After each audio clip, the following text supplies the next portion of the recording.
ప్రభునామంలో ప్రేమతో మనవి చేస్తున్నాను. దయచేసి ఆ చివర ఆ గుంపులు గుంపులుగా కనపడుతున్న వాళ్ళు ప్రశాంతంగా ఎక్కడోళ్ళు అక్కడ కూర్చోండి.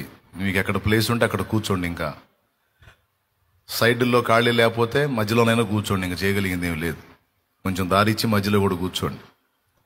వచ్చిన వాళ్ళు వచ్చినట్టు ప్రశాంతంగా ఎక్కడోళ్ళు అక్కడ కూర్చోండి. కాసేపు నిశ్శబ్దాన్ని పాటించండి. మనం ఎంత సమూహం ఉన్నా క్రమశిక్షణ తప్పకూడదు. ఇప్పటిదాకా మనం ఆరాధించాం, ప్రార్థించాం, స్తుతించాం, మన పాపాలు ఒప్పుకొని క్షమాపణ కోరుకున్నాం. దేవుడు మనల్ని క్షమించాడు. ఆయన సన్నిధి మన మధ్యలోకి వచ్చింది. ఇప్పుడు దేవుడు మనతో మాట్లాడతాడు. మనం చిత్తశుద్ధి కలిగి ఆయన మాటలు వినటానికి మనస్సును నిలుపుకోవాలి.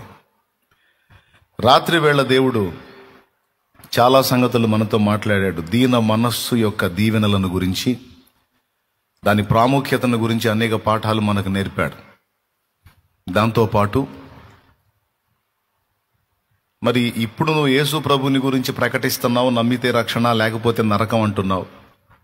తాత ముత్తాతలకు సువార్త తెలియదు, ముత్తాతకు అసలు తెలియదు. మరి ఆ తరాల్లో కూడా కోట్లాది మంది మనుషులు చనిపోయారు కదా, వీళ్ళందరూ నరకానికి వెళ్తారా? ఇప్పుడు నువ్వు వచ్చి యేసు ప్రభుని నమ్ముకుంటే పరలోకం, లేకపోతే నరకం అంటున్నావు.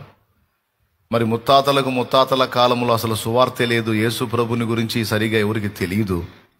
మరి వాళ్ళందరూ యేసు ప్రభుని తెలుసుకోలేదు, మొత్తం నరకానికే పోతారా అనే ప్రశ్నకు కూడా రాత్రి సమాధానం చెప్పడం జరిగింది.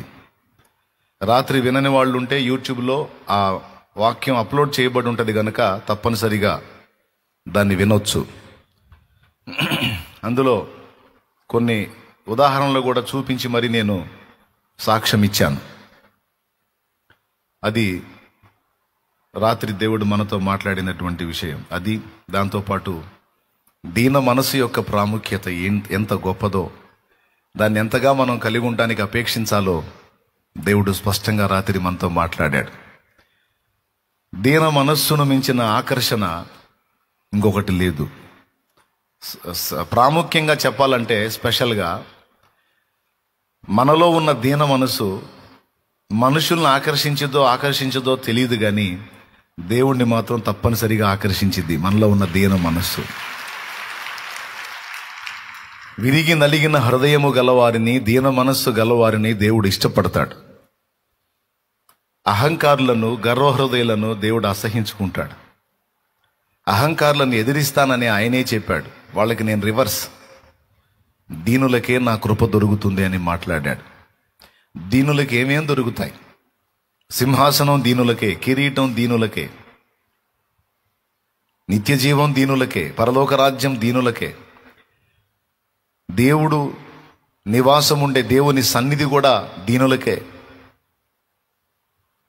అంతేకాదు తగిన కాలమందు హెచ్చింపబడేది కూడా దీనులే. కనుక ఈ దీన మనస్సు అనే దాన్ని ప్రతి భక్తుడు, ప్రతి భక్తురాలు సాధన చేయాలి.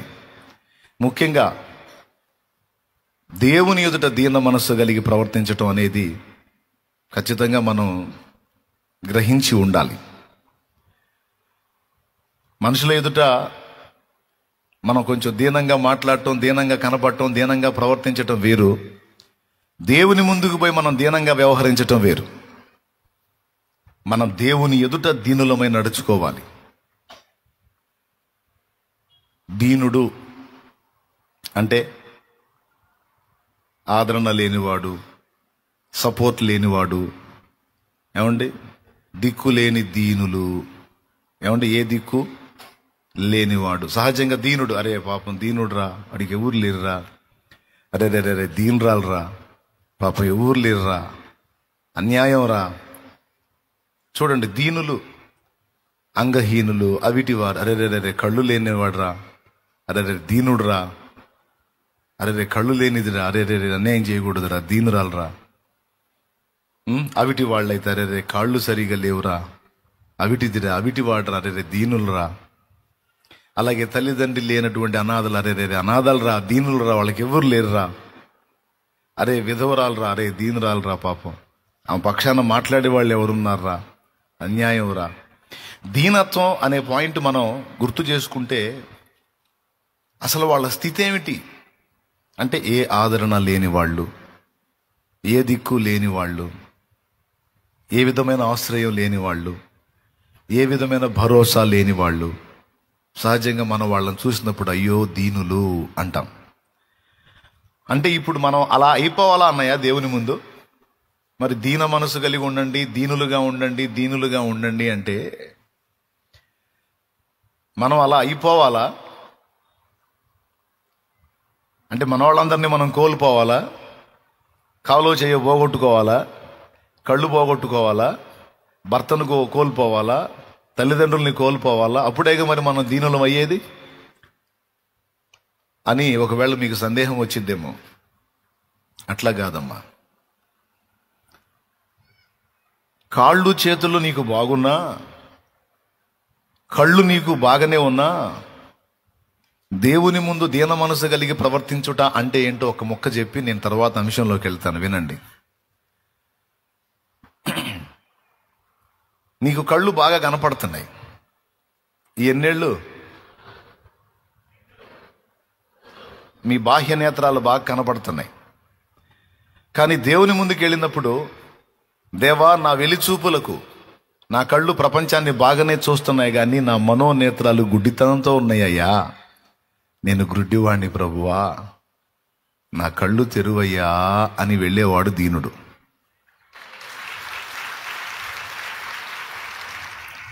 అర్థమైందా? కాళ్ళు చేతులు బాగానే ఉన్నా నా నడతలు క్రమమైనవి కాదు, నా చేతలు క్రమమైనవి కాదు, నేను ఇవన్నీ కలిగి ఉన్నా ఆత్మీయ స్థితిలో అవిటివాడిని, అవిటిదాన్నయ్యా. మరి అందుకే ఆ పాట పాడేది నేను. గుడ్డివాడినయ్యా నా కన్నులు తెరువవా, మూగవాడినయ్యా నా స్వరము నీయవా. ఎంత మంచి స్వరమున్నా అది దేవుని కోసం వాడబడినప్పుడు ఆ స్వరం ఉన్నా ఆడి బతుకు మూగ బతుకే. దేవుని కోసం వాడబడని స్వరం ఎందుకండి? దేవుడు మెచ్చని స్వరం ఎందుకు? ఉన్నా వట్టితే. కుంటివాడినయ్యా నా తోడు నడువవా, దావీదు కుమారుడా నన్ను దాటిపోకయ్యా, నజరేతువాడ నన్ను విడిచిపోకయ్యా. ఇప్పుడు నీవు తప్ప నాకీ లోకంలో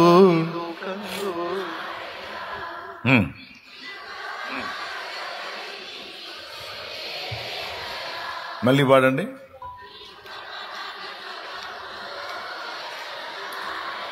నేను మిమ్మల్ని డౌట్ అడుగుతున్నా, మీకెవరు లేరా? మీకెవరు లేరా? మరి అట్లా పాడుతున్నారు ఏందండి? నీవు తప్ప నాకు ఈ లోకంలో ఎవరున్నారయ్యా అని పాడావేంటి? పాడొచ్చా? ఇంతమంది కుటుంబాన్ని కలిగి ఉండి? కాదండి, ఇంత పెద్ద కుటుంబాన్ని కలిగి ఉండి పాడొచ్చా? పాడొచ్చు. అదే దీనత్వం. ఎంతమంది ఉన్నా ప్రభువా నీతో సాటిరారుగయ్యా. ఎవరు లేరు నాకు ఇలలో, ఆదరణ నీవేగా.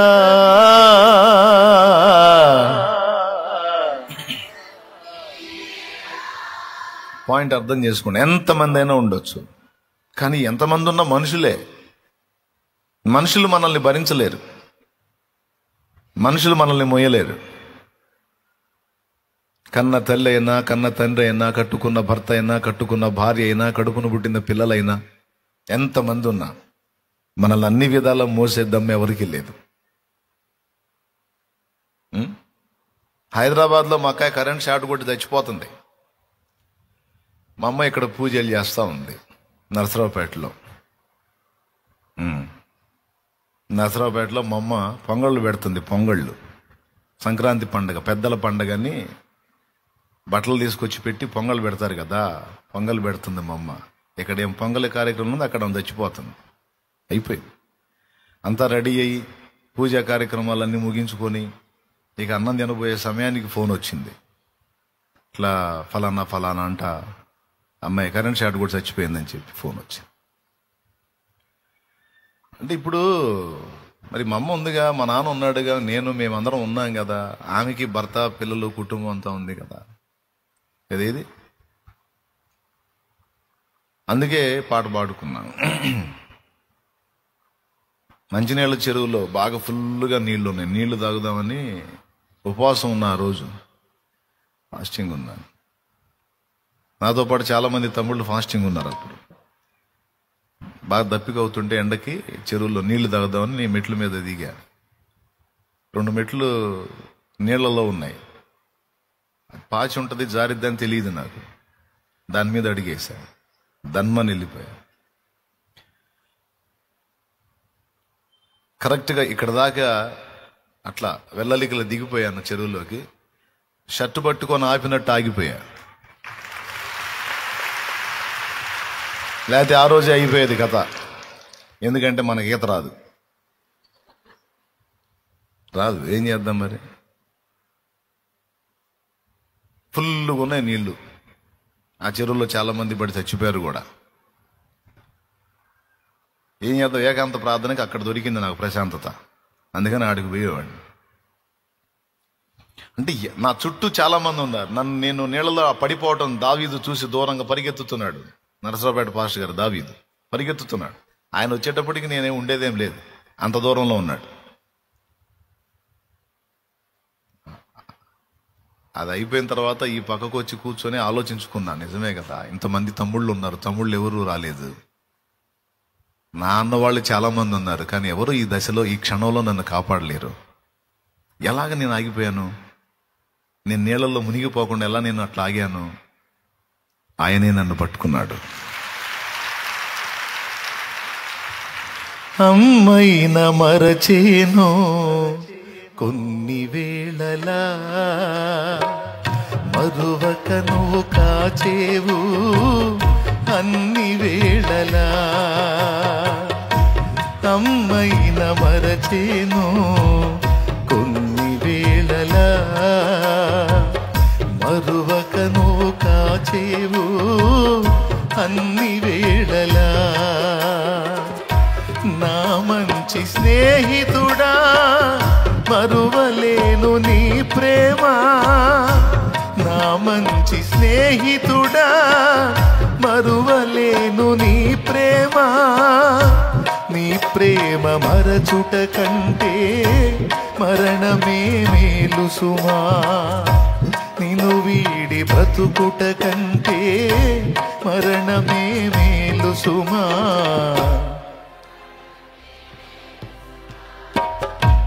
యేసుని అనురాగం నిజమైన మమకారం చూపునా ఎవరైనా ఈ బ్రతుకులో, దొరుకునా ఎందైనా ఈ జగతిలో. యేసుని ఆగు. ఇప్పుడు 2వ చరణం వాడు.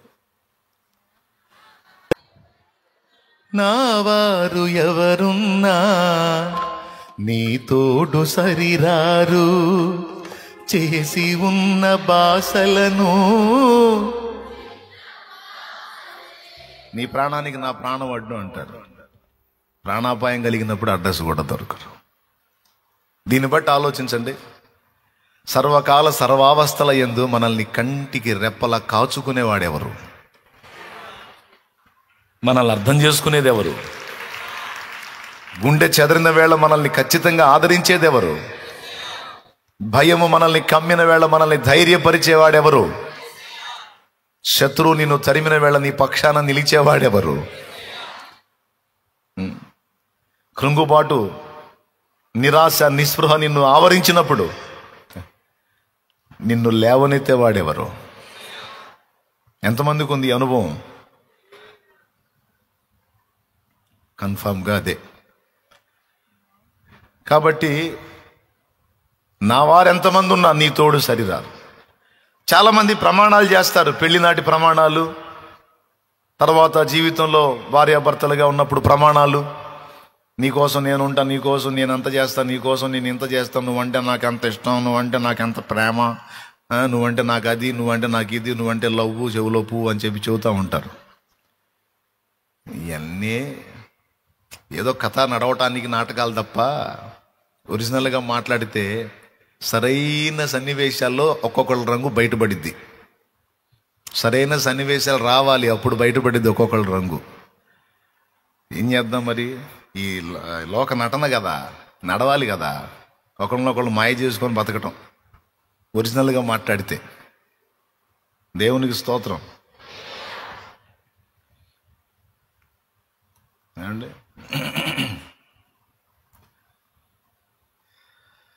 ఏందిరా మాకు విరక్తి పుట్టించేటట్టున్నావు పొద్దున్నే, నువ్వు అనవాకండి.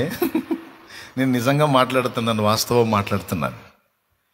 కాబట్టి ఇప్పుడు దేవుని దగ్గరికి పోయినప్పుడు దీనుడైన వాడు ఏం చేస్తాడు? ఎంతమందిని కలిగి ఉన్నా ఏమంటాడు తెలుసా? నాకెవ్వరూ లేరు ప్రభా, నాకు నువ్వే అనుకుంటా పోతాడు. ఎవరన్నా ఉన్నారు అనుకుంటే వాళ్ళ దగ్గరికి పోతాను నేను. నాకెవరూ లేరు అనుకున్నాను కాబట్టి నేను ప్రతి దానికి నీ దగ్గరికే వస్తున్నాను ప్రభా. ఇది దేవుని ఎదుట దీన మనస్సు కలిగి నడుచుకున్నట. ప్రతి విషయమునకు దేవుని దగ్గరికి వెళ్ళుట, దేవుని మీద ఆధారపడుట, దేవుని ఆశ్రయించుట, దేవుని వెతుక్కొనుట. దేని విషయంలో కూడా ఇక వాళ్ళు వీళ్ళు అన్నది చూడకుండా, ఎవరున్నా లేకున్నా నాకు నువ్వే దిక్కు అని, చేతులు కాళ్ళున్నా సరే నన్ను నడిపించాల్సింది నువ్వే, నాకు చేయూత నువ్వే. కళ్ళు నాకున్నా సరే, ఈ కళ్ళు కాదు, నా మనోనేత్రాలు వెలిగించాల్సింది నువ్వే. కాబట్టి నేను అన్ని విషయములలో దీనుడను తండ్రి, దీనురాలిని తండ్రి అని దేవుని ఎదుటికి వెళ్ళుట, దీన మనస్సు కలిగి ప్రవర్తించుట. రక్షణ విషయంలో నువ్వే దిక్కు, ఇహ సంబంధమైన జీవన వ్యవహారాల్లో నువ్వే దిక్కు, కృంగుబాటులో నువ్వే దిక్కు, ధైర్యం చెడిన వేళ నువ్వే దిక్కు, రోగము కలిగిన వేళ నువ్వే స్వస్థత. బలహీనత వచ్చింది, డబ్బంటే పెడతారు, రోగాన్ని తగ్గిస్తారా? డాక్టర్ చేతులు ఎత్తేసాడు అనుకో, బెడ్ మీద గుట్టగొట్లాడుతుంటే నిలబడి చూస్తారు, ఏడుస్తారు తప్ప ఇంకేం చేయలేరు. అదే ఏసై అనుకో, లే అన్నాడంటే లెగుస్తావు నువ్వు.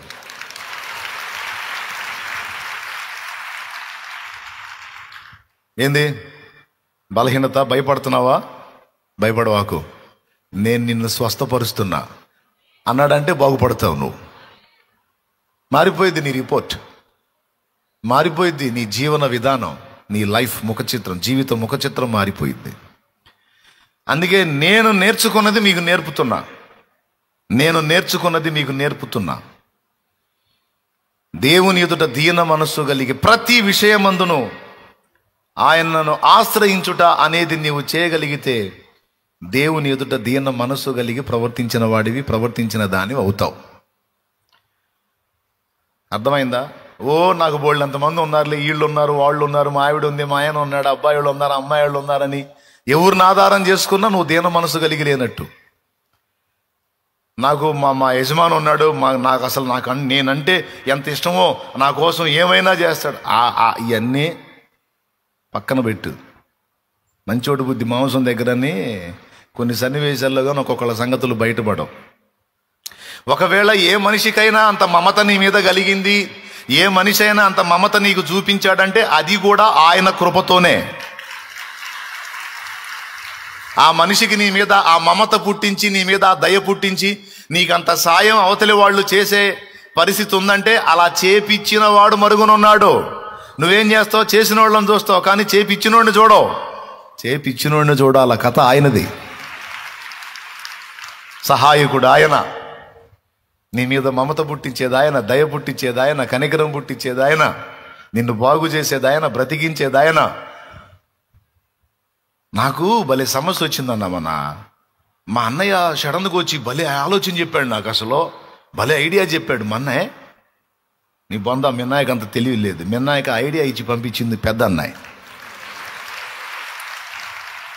దేవునికి స్తోత్రం. నేను చెప్తున్నా, ఆపత్కాలమందు నిన్ను ఆదుకొనడానికి కావలసిన ఆలోచనను చెప్పువాడు ఆయన. మనుషుల్నే వాడుకుంటాడు, ఆ మనుషుల ద్వారా. శాలేమన్నా, అన్నా నువ్వు చెప్పిన మాటలతో బతికానన్నా, లేకపోతే నేను చచ్చిపోయేదన్నా, నేను చచ్చిపోయేవాడినన్నా. వందనాలు తమ్ముడా, వందనాలు చెల్లెలా. అసలు నువ్వెవరో శాలేమన్నకు తెలుసా? నీకేమన్నా ఆయన ఫోన్ చేసి ఆ మెసేజ్ పెట్టాడా నీకు? ఫుల్ మెసేజ్ విన్నావో, షార్ట్ మెసేజ్ విన్నావో? నువ్వున్న ఆ పరిస్థితుల్లో శాలేమన్న నిన్ను గుర్తెరిగి శాలేమన్నే నీకు పంపించాడా? అది కాదు. పరమశాలేమురాజు చూశాడు నిన్ను. పరమశాలేమురాజు చూశాడు నిన్ను. మహానుభావుడు ఆయన చూశాడు. నీ కృంగుబాటు, ధైర్యం చెడిన నీ స్థితి, వేదన, నువ్వు చేసుకుంటున్న ఆత్మహత్య ఆలోచన, ఇవన్నీ ఆయన చూశాడు. చూసి ఈ మనిషికి సరిపోయినటువంటి మాట ఏదైతే ఉందో ఆ మాట నా నోట పలికించింది ఆయనే. అది నీ దగ్గరకు వచ్చేటట్టు చేసింది ఆయనే. మరుగునుంటాడండి, ఏమీ తెలియనట్టు మరుగునుంటాడు. అసలు నాకేం సంబంధం లేదన్నట్టు మరుగునుంటాడు. మొత్తం కథ అంతా ఆయనే చేస్తాడు. ఇది రా తల్లి అసలు విషయం, అది రా తల్లి, అదమ్మా. ఇప్పుడు చెప్పండి అమ్మా, ఎవరమ్మా? సర్వకాల సర్వావస్థల యందు కంటికి రెప్పలా నిన్ను గాచుకుంటుంది ఎవరమ్మా? శాలేమన్నా. కోటం అయిపోయిందంటే అడ్రస్ కూడా చెక్కాడు. అన్నా అన్నా అంటే కూడా చంపాడు పడి. మరి అందరికీ సమాధానం చెప్పాలంటే ఇక అందరూ కూర్చోబెట్టి నన్ను మీరు ప్రార్థన చేయాల్సి వచ్చింది. అందరితో మాట్లాడి ప్రార్థన చేసి అడ్డం పడతాను నేను. ఇక మీరు కూర్చోబెట్టి ప్రభువా నీ దాసుని యేసు నామములో లేపునాయనని ప్రార్థన చేయాల్సి వచ్చింది. నేను ఎక్కడ తట్టుకుంటానండి ఇన్ని వేల మందిని?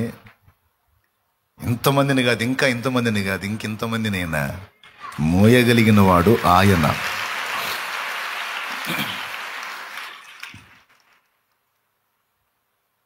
శృతి ఉన్న పాటలకు విలువలు ఉన్నట్లే కృతజ్ఞతనిచ్చావు, కృపలో నిలిపావు. కృంగిన వేళలో నన్ను లేవనెత్తిన చిరునామా నీవేగా. కృంగిన వేళలో నన్ను లేవనెత్తిన చిరునామా నీవేగా. నీ కృప నిత్యముండును, నీ కృప నిత్య జీవము, నీ కృప వివరింప దేవునికి మహిమ. ఇప్పుడు చెప్పండి, దేవుని ఎదుట దీన మనసు కలిగి నడుచుకున్నట్టు అర్థం ఏంటి? మొట్టమొదటి మాట, ప్రతి విషయమునకు నీకు ఎన్ని అవకాశాలు, ఎంతమంది సపోర్టు నీకున్నా ఇవన్నీ వట్టివి నాయన, నాకు నువ్వే దిక్కు అని ఆయన ముందుకు వెళ్ళుట, ఆయన మీద ఆనుకొనుట, ఆయన మీద ఆధారపడుట. ఒకవేళ నీకేదన్నా ప్రయోజనం కలిగినా ముందు ఆయననే మహిమపరచుట. అన్నా శాలేమన్నా నిజంగా చాలా సాయం చేశావన్నా నువ్వు అనకూడదు. ఫస్ట్ వేసే దగ్గరికి వెళ్ళేసయ్యా నీకు వందనాలయ్యా, ఎంత సాయం చేసావు తండ్రి నువ్వు అనాలి.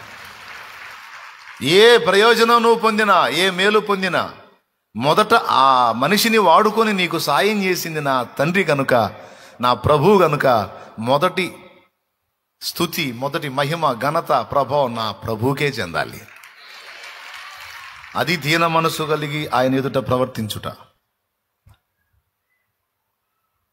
మైకేల్ ఫారడే కనుగొన్న సిద్ధాంతాన్ని బట్టి రాజు ప్రశంసించి ఆయనను గూర్చి పొగడి మాట్లాడుతుంటే స్టేజి మీద లేడు మైకేల్ ఫారడే. రాజు ప్రశంసించి మాట్లాడుతుంటే మైకేల్ ఫారడే లేడు అక్కడ. అదో చూడండి ఆ ఫోటో. రాజు ప్రశంసించి పొగిడి మాట్లాడుతున్నాడు, ఏం లేడు. ఈయన అడిగిపోయాడు తెలుసా? రాజుని, అధికారులని ఆ స్టేజ్ మీదే వదిలిపెట్టి రాజు సన్నిధికి పోయాడు. తన గెలుపులో, తన విజయములో, తన సంతోషములో, తన ఆనందంలో దానికి మూలం ఎవరో వాళ్ళు ఎరుగున్నారు. అందుకే వాళ్ళు చరిత్రలో నిలబడ్డారు. ఇదంతా నా ప్రభు కృప కదా. రాజు అంతటి వాడు లేచి ఘనపరిచి నన్ను మాట్లాడుతున్నాడంటే నా దేవుడు నాకు ఈ జ్ఞానాన్ని ఇచ్చి నన్ను ఇలా వెలిగించాడు కాబట్టి కదా. ఒకవేళ నా దేవుడు ఈ కృప నాకు ఇవ్వకపోతే రాజు తనను చూడటానికైనా నాకు అవకాశం ఇస్తాడా? తన గేటు ముందుకైనా నన్ను రాణిస్తాడా? ఛాన్స్ లేదు కదా. కానీ భూరాజులు నన్ను మహిమపరిచేటట్టు చేసింది నా యేసయ్య. ఆయన రాజుగారు మాట్లాడుతుంటే చర్చికి పోయాడు ఆయన. అసలు అంత వేదికని ఎవడైనా వదిలిపెడతాడండి? పొరపాటును కూడా వదలరు. చర్చికి వెళ్ళాడు. ఎందుకో తెలుసా? ఆయన ప్రోగ్రాం, ఆయన ప్రదర్శించాల్సినటువంటిదంతా అయిపోయిన మరుక్షణం నుంచి తన చర్చిలో ప్రేయర్ స్టార్ట్ అయ్యిద్ది.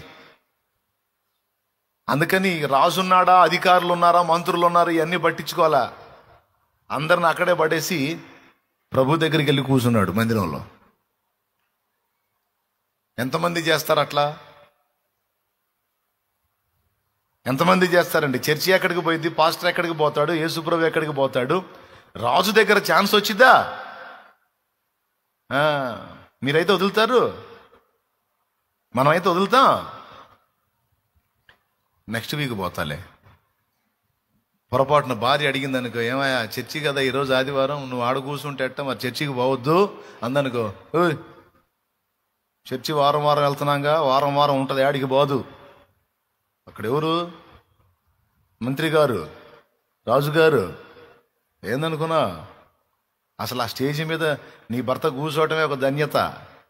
పో పండగ చేసుకోపో, నువ్వు పో చర్చికి, నేను రాను, ఈసారి వారం వస్తాలే పో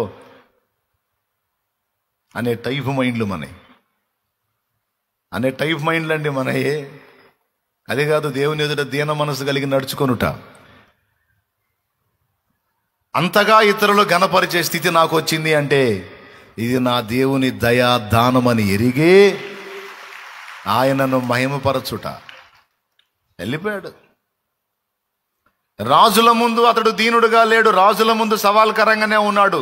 కానీ రాజాది రాజు ముందుకెళ్ళి తన దీనత్వాన్ని ప్రదర్శించాడు. ఇదండి దీన మనసు కలిగి దేవుని ఎదుట ప్రవర్తించటం. అంతేగాని నీరసం రోగుల్లాగా బాగున్నారా, ఏమిటి సంగతి, నేను దీనుణ్ణి, పెద్దగా మాట్లాడను, ఇది కాదు దీనత్వం.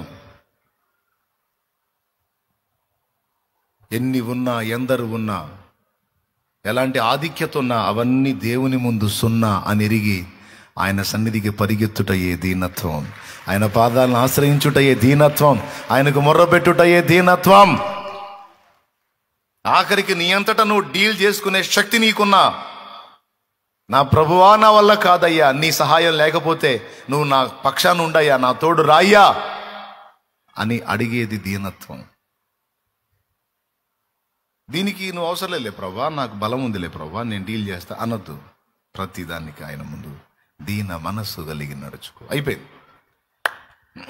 రాత్రి నేను చెప్పినటువంటి దానికి కొనసాగింపు ఇది. అసలు దీన మనసు కలిగి ప్రవర్తించడం అంటే ఎట్లు అన్నదానికి సమాధానం ఇదే. రాత్రి చెప్పాను అనుకో, శుభ్రంగా నిద్రపోయేవాళ్ళు, అందుకని భయం వేసి ఆపా. దేవునికి స్తోత్రం. చెప్పాగా ఇంతవరకు మీ సరుకు అయిపోయింది, ఇంక సర్దుకోండి అని. తెలుసు మీ కెపాసిటీ ఎంతో తెలుసు నాకు. అందుకే మళ్ళీ వేస్ట్ అయిపోద్దని రాత్రి చెప్పలా, ఇప్పుడు చెప్పా. రాత్రిది ఇప్పటిది కలిపానండి, ధన్యులు. ఈరోజు దేవుడు మీతో మాట్లాడాలనుకున్న విషయం ఏంటో ఒక్క వచనం నేను చూపించి, నిజంగా నమ్మండి, కట్టా కొట్టా తెచ్చా అని మూడు ముక్కల్లో చెప్పి ముగించకపోతే అప్పుడు అడగండి. ఎందుకంటే రేపు కూడా కోటం ఉంది, అందుకని.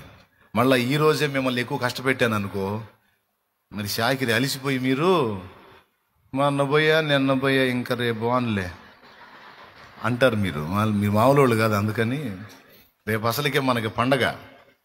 కొన్ని సంవత్సరాలు యాతన పడ్డాం సరైన మందిరం లేక. మనల్ని దేవుడు ప్రేమించి చక్కని మందిరాన్ని, సువిశాలమైన మందిరాన్ని మనకు ఆయన కృపతో అనుగ్రహించినటువంటి శుభవేళ. ఆ సంతోషాన్ని మనం జరుపుకోవాలి. మర్యాదగా వస్తారా రారా రేపు? ఎంతమంది మర్యాదగా రండి. నీకేం నువ్వు రమ్మంటావు, మాకు పనులు లేవా అయింది, సోమవారం నుంచి పనులకు పోవాలా మేము. ఏమయ్యా, ఒక్క సోమవారం అయ్యా, ఒక్కరోజు రా, కూటానికి రా, కాసేపు గడుపు. ఎక్కువ మైండ్ తినలే, కాసేపు గడుపు. తర్వాత ఏదో వండుతారు, తిను, ప్రశాంతంగా వెళ్ళు. ఇక మంగళవారం, బుధవారం, గురువారం ఇక పో. క్రిస్మస్ దాకా చేయి. దేవునికి స్తోత్రం. ఇంత క్రిస్మస్ ఏ వారం వచ్చింది? బుధవారమా? బుధవారం పోనీలే. కొంతమంది సోమవారం అన్నట్టుంటేను. అందుకని మిమ్మల్ని ఎక్కువ కష్టపెట్టను. మనం భక్తి సాధనలో ఉన్నామండి. బాగా వినండి. దేవుణ్ణి తిరస్కరించిన వాడు భ్రష్టుడవుతాడేమో కానీ దేవునికి భక్తి చేసేవాడు, దేవుని యందు భయభక్తులు కలిగి దేవుడా దేవుడా దేవుడా అని దేవుడి ధ్యాసలో ఉండేవాడు నాశనం కాడండి. నాశనం కాడు, బాగుపడతాడు. తను బాగుపడతాడు, తన కుటుంబం బాగుపడిద్ది, తన బిడ్డలు దీవించబడతారు, భక్తుల గుడారము వర్ధిల్లిద్ది, భక్తిహీనుల గుడారము నిర్మూలమైద్ది. మనం దేవభక్తులం, దేవుని భక్తి సాధన చేస్తున్నాం. దేవభక్తి సాధనలో మనం ఉన్నాం. ఈ దేవభక్తి సాధనలో మనల్ని దీనులుగా చేయటం అనేది దేవుడు ఒక బాధ్యతగా తీసుకుంటాడు. పౌలు తిమోతికి లెటర్ రాస్తూ, నా కుమారుడు అయిన తిమోతి, అపవిత్రమైన ముసలమ్మ ముచ్చట్లను విసర్జించి దేవభక్తి విషయములో నీకు నీవే సాధకము చేసుకో నాయనా అన్నాడు. బాగా వినాలి. అపవిత్రములైన ముసలమ్మ ముచ్చట్లను విసర్జించి పనికిమాలిన మాటలు ఆపేసి దేవభక్తి సాధన విషయములో నీకు నువ్వే సాధకం చేసుకోయ్యా అన్నాడు. శరీర సంబంధమైన సాధకము కొంచెము మట్టుకు ప్రయోజనకరమగును గాని శరీర సంబంధమైన సాధకము కొంచెము మట్టుకే ప్రయోజనకరమగును గాని 1 తిమోతి 4:8 దైవభక్తి. ఏమయ్యా వింటున్నారా? భక్తికి వచ్చావు ఈరోజు నువ్వు దేవుని సన్నిధికి. దైవభక్తి అనేది ఇప్పటి జీవం విషయంలోనూ, అంటే భూమి మీద ఈ జీవితానికి సంబంధించి, రాబోయే జీవం విషయములోను, అంటే భవిష్యత్తులో నిత్య జీవం విషయంలోనూ అది వాగ్దానముతో కూడినదైనందున అది అన్ని విషయములలో ప్రయోజనకరమవును అన్నాడు. దేవభక్తి సాధన చేసేవాడికి ఆ భక్తి సాధన అనేది భూమి మీద ఉన్న ఈ జీవితానికి ఉపయోగపడిద్దంట, ప్రయోజనకరం అంట. రేపు నిత్య జీవానికి మనం చేరిన తర్వాత అక్కడ జీవితానికి కూడా ఈ భక్తి సాధన అనేది ప్రయోజనకరం అంట. కానీ లోకం భక్తి పరులను చూసి ఎగతాళి చేసిద్ది. ఈడొకడో కదిలితే హల్లెలూయా స్తోత్రం, కదిలితే హల్లెలూయా స్తోత్రం, యేసు ప్రభు యేసు ప్రభు. ఏందిరా అదే పిచ్చి అయిపోయింది నీకు. అమ్మాయి భక్తి ఉండాలమ్మాయి, మరి భక్తి ఉండాలి కానీ సైకోల్లా మారకూడదు, మరి సాడిస్టుల్లా మారకూడదు, మరి పిచ్చోళ్ళలా మారకూడదు. ఏందమ్మా మీ భక్తే? పొద్దు గూకులు ఏంది మీ భక్తి? స్తోత్రం చెప్పు, చెప్పు, గట్టిగా చెప్పు. భక్తి చేయొచ్చుగా, మరి పిచ్చోళ్ళు అయిపోయారు. లెగిస్తే చర్చి అంటారు, లెగిస్తే చర్చి అంటారు, కదిలితే యేసు ప్రభు అంటారు, హల్లెలూయా హల్లెలూయా స్తోత్రం స్తోత్రం, పొద్దుగూకులు ఇదే సోదా. ఏంది? మేము కూడా భక్తి చేస్తాం సంవత్సరానికి ఒకసారి. దేవుడు అంటే ఎప్పుడన్నా ఒకసారి దేవుడు అంటే మనం ఇప్పుడు నేను చెప్పే అర్థం చేసుకో. దేవుడిని ఇసుకించకూడదు మనం అసలు. అబ్బో ఒక్కొక్కడు మాటలు ఎట్టుంటాయి. దేవుడిని ఇసుకించకూడదు మనం. దేవుడిని వదిలేయాలి ప్రశాంతంగా. భక్తుల్ని వెటకారం చేస్తారు.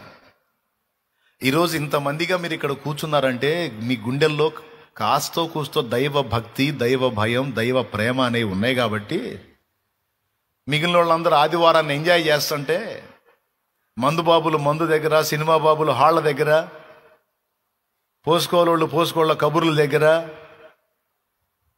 టూర్లతో రకరకాలుగా ఎంజాయ్ చేస్తుంటే అవన్నీ వదిలిపెట్టి ఆ చెత్త నాకొద్దు, నాకు దేవుడు కావాలని దేవుని పాదాల చెంతకు వచ్చి కూర్చున్నావు చూడు, నీ గుండెల్లో దైవ భక్తి ఉంది.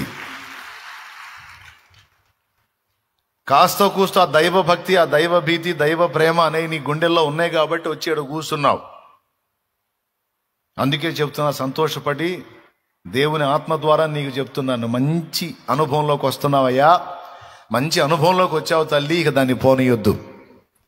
దైవ భక్తిని ప్రారంభించావు, భక్తి సాధన మొదలుపెట్టావు.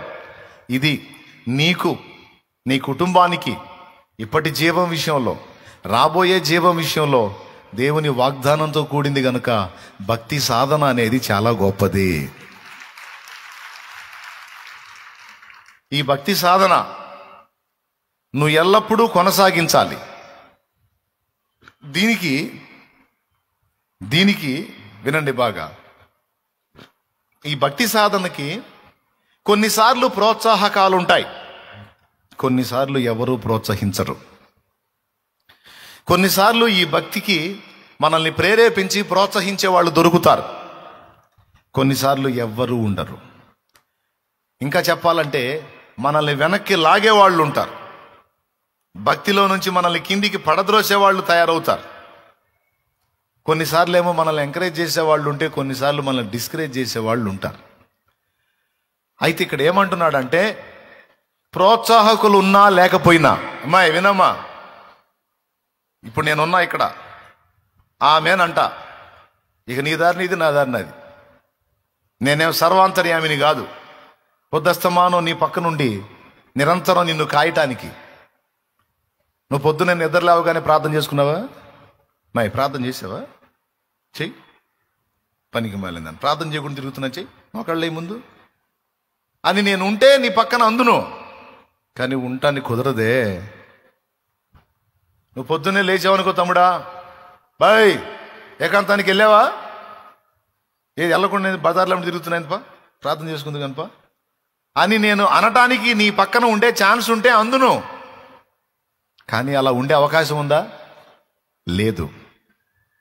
ఆదివారం నువ్వు కూటానికి వచ్చినప్పుడు, శుక్రవారం నువ్వు కూటానికి వచ్చినప్పుడు నేను నిన్ను హెచ్చరిస్తా. ఏదో లైవ్లో వచ్చే వాక్యం, పొద్దునే వాగ్దానం ఏదో వచ్చింది, ఆన్ చేసుకుంటే అందులో 4 మాటలు దొరుకుతాయి నీకు.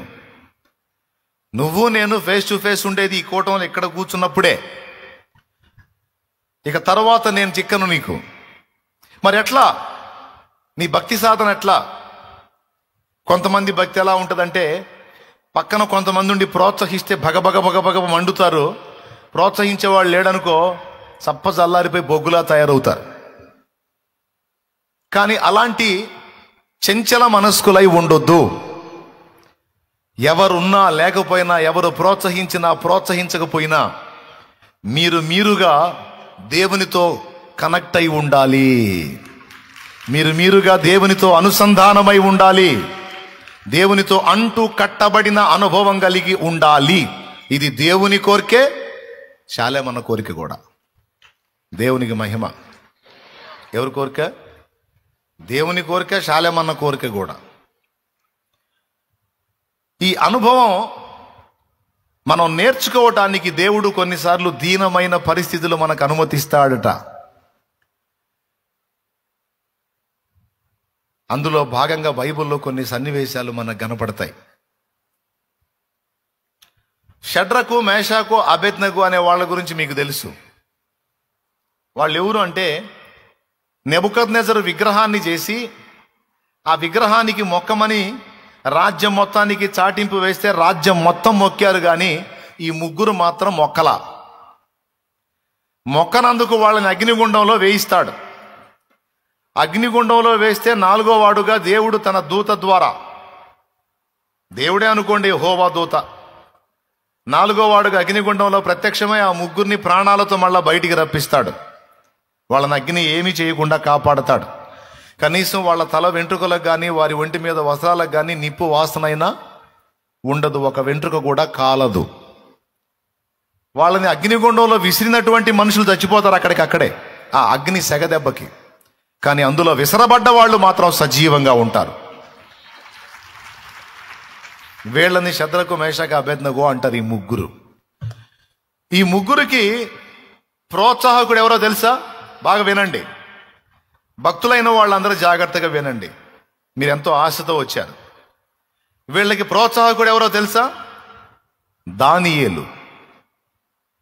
సింపుల్గా చెప్పాలంటే ప్రోత్సాహకుడు అనొచ్చు, లేదా వీళ్ళ నాయకుడు అని కూడా చెప్పొచ్చు. ఈ టీం ఈ నలుగురిలో లీడింగ్ చేసే వ్యక్తిగా దానియేలు ఉంటాడు. వాళ్ళకి ప్రోత్సాహకుడు. మీరు గమనించవచ్చు, ఫస్ట్ రాజభోజనం విషయంలో మాంసం ఉంటుంది. ఆ మాంసం కూడా ఏంటి? విగ్రహములకు బలి ఇచ్చినది. అది పెడతారు రాజుగారి భోజనంలో. అది తినుట ద్వారా తమను తాము అపవిత్రపరుచుకునే ఛాన్స్ ఉందని దానియేలు గుర్తిస్తాడు. గుర్తించి ఆ భోజనం వడ్డించే వ్యక్తితో చెప్తాడు. భోజనం వడ్డించే వ్యక్తి అంటాడు, ఇది రాజు మీకు నియమించినటువంటి ఆహారము, ఇది రాజభోజనం, దీన్ని మీరు తినాలి, దీన్ని మీరు తినకపోతే నా తల లెగిసిపోయిద్ది, కాబట్టి ఇదిగో ఇది మీ ఆహారం అని కేటాయిస్తే ఆ అంతఃపురంలో దానియేలు ఓ మాట అంటాడు, అయ్యా నాకు ఆ మాంసాహారాదులు వద్దు, నాకు శాకాహారాలు ఇవ్వండి, ఆ కూరగాయలు ఆకుకూరలు ఏవో శాకాహారాదులు ఇవ్వండి, మేము అదే తింటాం, మాకు ఈ రాజభోజనం వద్దు అంటాడు. ఎందుకంటే అందులో అపవిత్రత ఉంది, దానివల్ల అతనికి అపవిత్రత అంటిద్ది, అందుకని వద్దన్నాడు. అప్పుడు అతను అంటాడు, నువ్వు రాజభోజనం తినలేదని రాజుకు తెలిసిందంటే నా తల కొట్టిస్తాడు, నన్ను శిరచ్ఛేదం చేపిస్తాడు, నా ప్రాణం మీదికి తెస్తావా? దానియేలు ఈ మాట అంటే దానియేలు తీర్మానం చూసి ఈ శద్రకు మేషకు అబేద్నెగో అనే ముగ్గురు కూడా దానియేలుతో పాటు మేము కూడా శాకాహారాదులే తింటాం, మాంసాహారం తినము అంటారు. ఫస్ట్ ఈ తీర్మానానికి వచ్చింది మాత్రం దానియేలు. దానియేలును చూసి మిగిలిన ముగ్గురు వచ్చారు. ఇప్పుడు చెప్పండి, వీళ్ళకి ప్రేరణ ఎవరు? వీళ్ళకి ప్రోత్సాహకుడు ఎవరు? వీళ్ళకి మాదిరి ఎవరు? వీళ్ళకి నాయకుడు ఎవరు? ఒక్కసారి దానియేలు 1వ అధ్యాయం ఒకసారి తీయండి, ఆ మాట చదువుదాం. 8వ వచనం చదువు. రాజు భుజించు భోజనమును పానము చేయు ద్రాక్షారసమును పుచ్చుకొని తన్ను అపవిత్రపరచుకొనకూడదని దానియేలు ఉద్దేశించి తాను అపవిత్రుడు కాకుండానట్లు వాటిని పుచ్చుకొనకుండా సెలవిమ్మని నపుంసకుల అధిపతిని వేడుకొనగా, దేవుడు నపుంసకుల అధిపతి దృష్టికి దానియేలునకు కృపా కటాక్షమునందని అనుగ్రహించను గనుక నపుంసకుల అధిపతి దానియేలుతో ఇట్లనెను. దేవునికి మహిమ. మిగిలిన ముగ్గురు కూడా లైన్లోకి వచ్చి దానియేలుతో కలిసి మాకు కూడా అంతే పెట్టండి సార్, శాకాహారాదులు ఇవ్వండి, కూరగాయలు ఆకుకూరలు ఇవ్వండి సార్, మాంసం వద్దు అంట. ఒరి బాబు, మీరు నా ప్రాణం మీదకి తెచ్చేటట్టున్నారా నాయన అంటాడు. ఓ పని చేయండి, 10 రోజులు మిగిలిన వాళ్ళందరికీ మాంసాలు పెట్టండి, మా ద్రాక్షరసాలు ఇవ్వండి, అన్నీ ఇవ్వండి, మాకు మాత్రం కూరగాయలు ఆకుకూరలు ఇవ్వండి, 10 రోజులు టెస్ట్ చేయండి, వాళ్ళకంటే మా ముఖాలు బ్రైట్గా ఉంటేనే మాకు ఇది కంటిన్యూ చేయండి. మీరు మమ్మల్ని రాజు ముందుకు తీసుకెళ్ళినప్పుడు మేము చక్కగా ఉండాలి, ఆరోగ్యంగా ఉండాలి, అంతే కదా, మేము తేజస్సుతో ఉండాలి, అంతే కదా, మాకు మేము చెప్పినట్టు చేయండి, 10 రోజులు చాలు, టెస్ట్ చేయండి అని చెబుతాడు. వాళ్ళ మాటను అంగీకరించి మిగిలిన వాళ్ళందరికీ మాంసము ద్రాక్షరసం ఇచ్చి వీళ్ళకి మాత్రం కూరగాయలు ఆకుకూరలు ఇస్తారు. 10 రోజుల తర్వాత మిగిలిన వాళ్ళ ముఖాలు వీళ్ళ ముఖాలు చూస్తే వాళ్ళ ముఖాలు ఏమో మామూలుగానే ఉంటాయి, వీళ్ళ ముఖాలు తేజరిల్లుతూ ఉంటాయి. ఎవరి ముఖాలు? ఆ తర్వాత అదే ఆహారాన్ని వాళ్ళు కంటిన్యూ చేస్తాడు. ఇలా ఈ ముగ్గురు నిలబడటానికి ఆధారం ఎవరయ్యారు? దానియేలు. ప్రేరణ ఎవరయ్యారు? మీరు ఆన్సర్ కరెక్ట్గా చేయాలి. నేను ముందే చెప్పా, కట్టా కొట్టా తెచ్చా అని ముగిస్తా అని. ఖచ్చితంగా ముగిస్తా, ఇందులో మా తిరుగులేదు. మళ్ళీ చెప్పండి, స్పందించండి. ఎవరు వీళ్ళకి ప్రేరణ? ఓకేనా? రైట్. తర్వాత రాజు ఒక కలగంటాడు. రాజు కలగంటాడు. కళ చెప్పడు తన దగ్గర ఉన్న వాళ్ళకి, జ్ఞానులకి, నక్షత్ర సూచకులకి, మాసచర్య చెప్పే వాళ్ళకి, కాలజ్ఞానులకి, మేము దేవుని భక్తులం, శక్తివంతులం అని చెప్పి బిల్డప్ ఇచ్చే వాళ్ళందరినీ పిలుస్తాడు. రే భక్తులారా రండిని. వాళ్ళ అంతఃపురంలో ఆస్థానంలో అప్పనంగా ఉంటారు వాళ్ళు, శుభ్రంగా తింటా అక్కడే. ఆ సరుకు మొత్తాన్ని పిలుస్తాడు.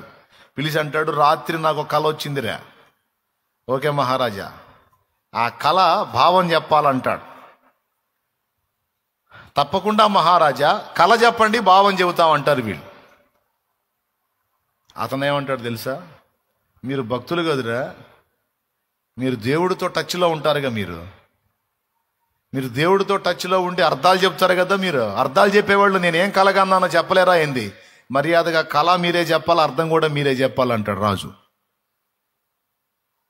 ఎంతమందికి అర్థమైంది? రైట్. కొంతమంది చేతులు ఎత్తట్లా, అమ్మ ఏడున్నారా, ఏడని సంచరిస్తున్నారు, ఏడన లేదు. 2 చేతులు ఎత్తి స్తోత్రం చెప్పండి. వినండి, రాజు ఏమైనా మెంటలు ఎక్కిందా? కళ మనల్ని చెప్పమంటాడు. కళ కన్నది తనుగన్న కళ మనకెలా తెలుసు? మహారాజా, ఇది చాలా కష్టతరమైన విషయం, ఇది మనుషుడు ఎవడు చెప్పలేడంటారు. ఎందుకు చెప్పలేరు? మీరు దేవుడి శక్తితో కళ భావం చెప్పగలిగినప్పుడు కళ ఎందుకు చెప్పరు? మర్యాదగా కళ కూడా చెప్పండి అంటాడు. కళ మీరే చెప్పాలా, కళ కన్నది నేను, దాని అర్థం కూడా మీరే చెప్పాలంటే వాళ్ళని ఎత్తిన గొడ్డేసుకుంటారు. ఏదో మొత్తానికి మా సావు మూడిందని ఒకళ్ళ ముఖాలు ఒకళ్ళు చూసుకొని ఫైనల్గా వాళ్ళు తేల్చేది ఏంటంటే, ఇది దేవతల వల్లే కానీ మనుషుల వల్ల కాదు, దీనికి ఎవ్వడు సమాధానం చెప్పలేడు అంటారు.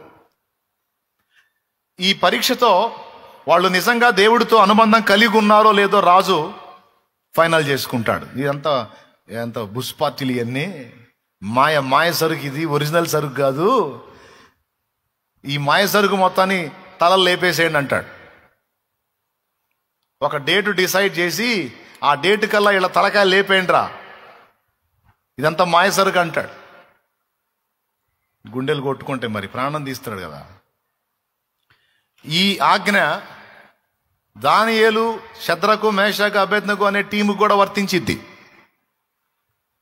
అప్పుడు మళ్ళా దానియేలే స్పందిస్తాడు. దానియేలు స్పందించి రాజు అధికారుల దగ్గరికి వెళ్ళి పర్మిషన్ అడుగుతాడు. సార్, నాకు కొంచెం టైం ఇవ్వండి, ఇదిగో ఇన్ని రోజులు టైం ఇవ్వండి, ఆ టైంలోపు నేను నా దేవుడిని అడిగి, నిద్ర వచ్చిన వాళ్ళు స్తోత్రం చెప్పండి, గట్టిగా చెప్పండి.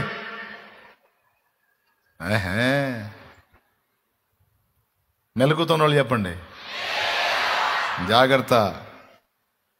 నాకు కొంచెం టైం ఇస్తే రాజు కన్నా కళ చెప్తాను, దాని అర్థం కూడా చెప్తాను సార్, పర్మిషన్ ఇవ్వండి అంటాడు. రాజును అడిగి పర్మిషన్ ఇప్పిస్తారు. అప్పుడు పోయి కూడా దానియేలే శద్రకు, మేషకు, అబేద్నెగోలకు చెప్తాడు, మీరు ప్రార్థన చేయండి, నేను దేవుడి ముందు కూర్చుంటున్నాను, నా దేవుడు నాకు ఇప్పుడు ఆయన కన్నా కళ చెప్పాలి, దాని అర్థం కూడా చెప్పాలి, మీరు నాకు సపోర్ట్గా ప్రేయర్లో ఉండండి, నేను ప్రార్థన చేస్తాను, దేవుడు బయలుపరుస్తాడు. మనకున్నాడు కదా మర్మములను బయలుపరిచే దేవుడు, మనకున్నాడు కదా రహస్యములను తేటపరిచేవాడు, మనకున్నాడు కదా మరుగై ఉన్న వాటిని వ్యక్తం చేసేవాడు, మనకున్నాడు కదా, నేను ఆయన పాదాలు పట్టుకుంటా అని వాళ్ళకి చెప్తాడు. ఇక్కడ కూడా వాళ్ళకి దానియేలే చెప్పినట్టు ఉంటుంది. ఒకసారి చూడండి, 2వ అధ్యాయము, దానియేలు గ్రంథము 2వ అధ్యాయము 17వ వచనం చదువు. అప్పుడు దానియేలు తన ఇంటికి పోయి తన స్నేహితులైన హనన్యాకును, మిషాయేలునకును, అజర్యాకును సంగతి తెలియజేసి, తానును తన స్నేహితులను బబులోనులో తక్కిన జ్ఞానులతో కూడా నశింపకుండునట్లు ఆ కల యొక్క మర్మ విషయములో పరలోకమందున్న దేవుని వలన కటాక్షము పొందు నిమిత్తమై ఆయనను వేడుకొనుడని వారిని హెచ్చరించెను. అది ఇప్పుడు చెప్పండి, ప్రోత్సాహకుడు ఎవరు? పెద్దగా హెచ్చరిక చేసేవాడెవరు? వాళ్ళని ప్రేరేపించేవాడెవరు? వాళ్ళని పురికొల్పేవాడెవరు? వాళ్ళని రేపేవాడెవరు? 2 చోట్ల మీకు చూపించా. ఓకేనా? నిజంగానే దానియేలు వెళ్ళి కూర్చుంటాడు, వీళ్ళు కూడా సపోర్ట్ ప్రార్థన చేస్తారు. దేవుడు రాజుగన్న కళ చెప్తాడు, కళ అర్థం కూడా చెప్తాడు.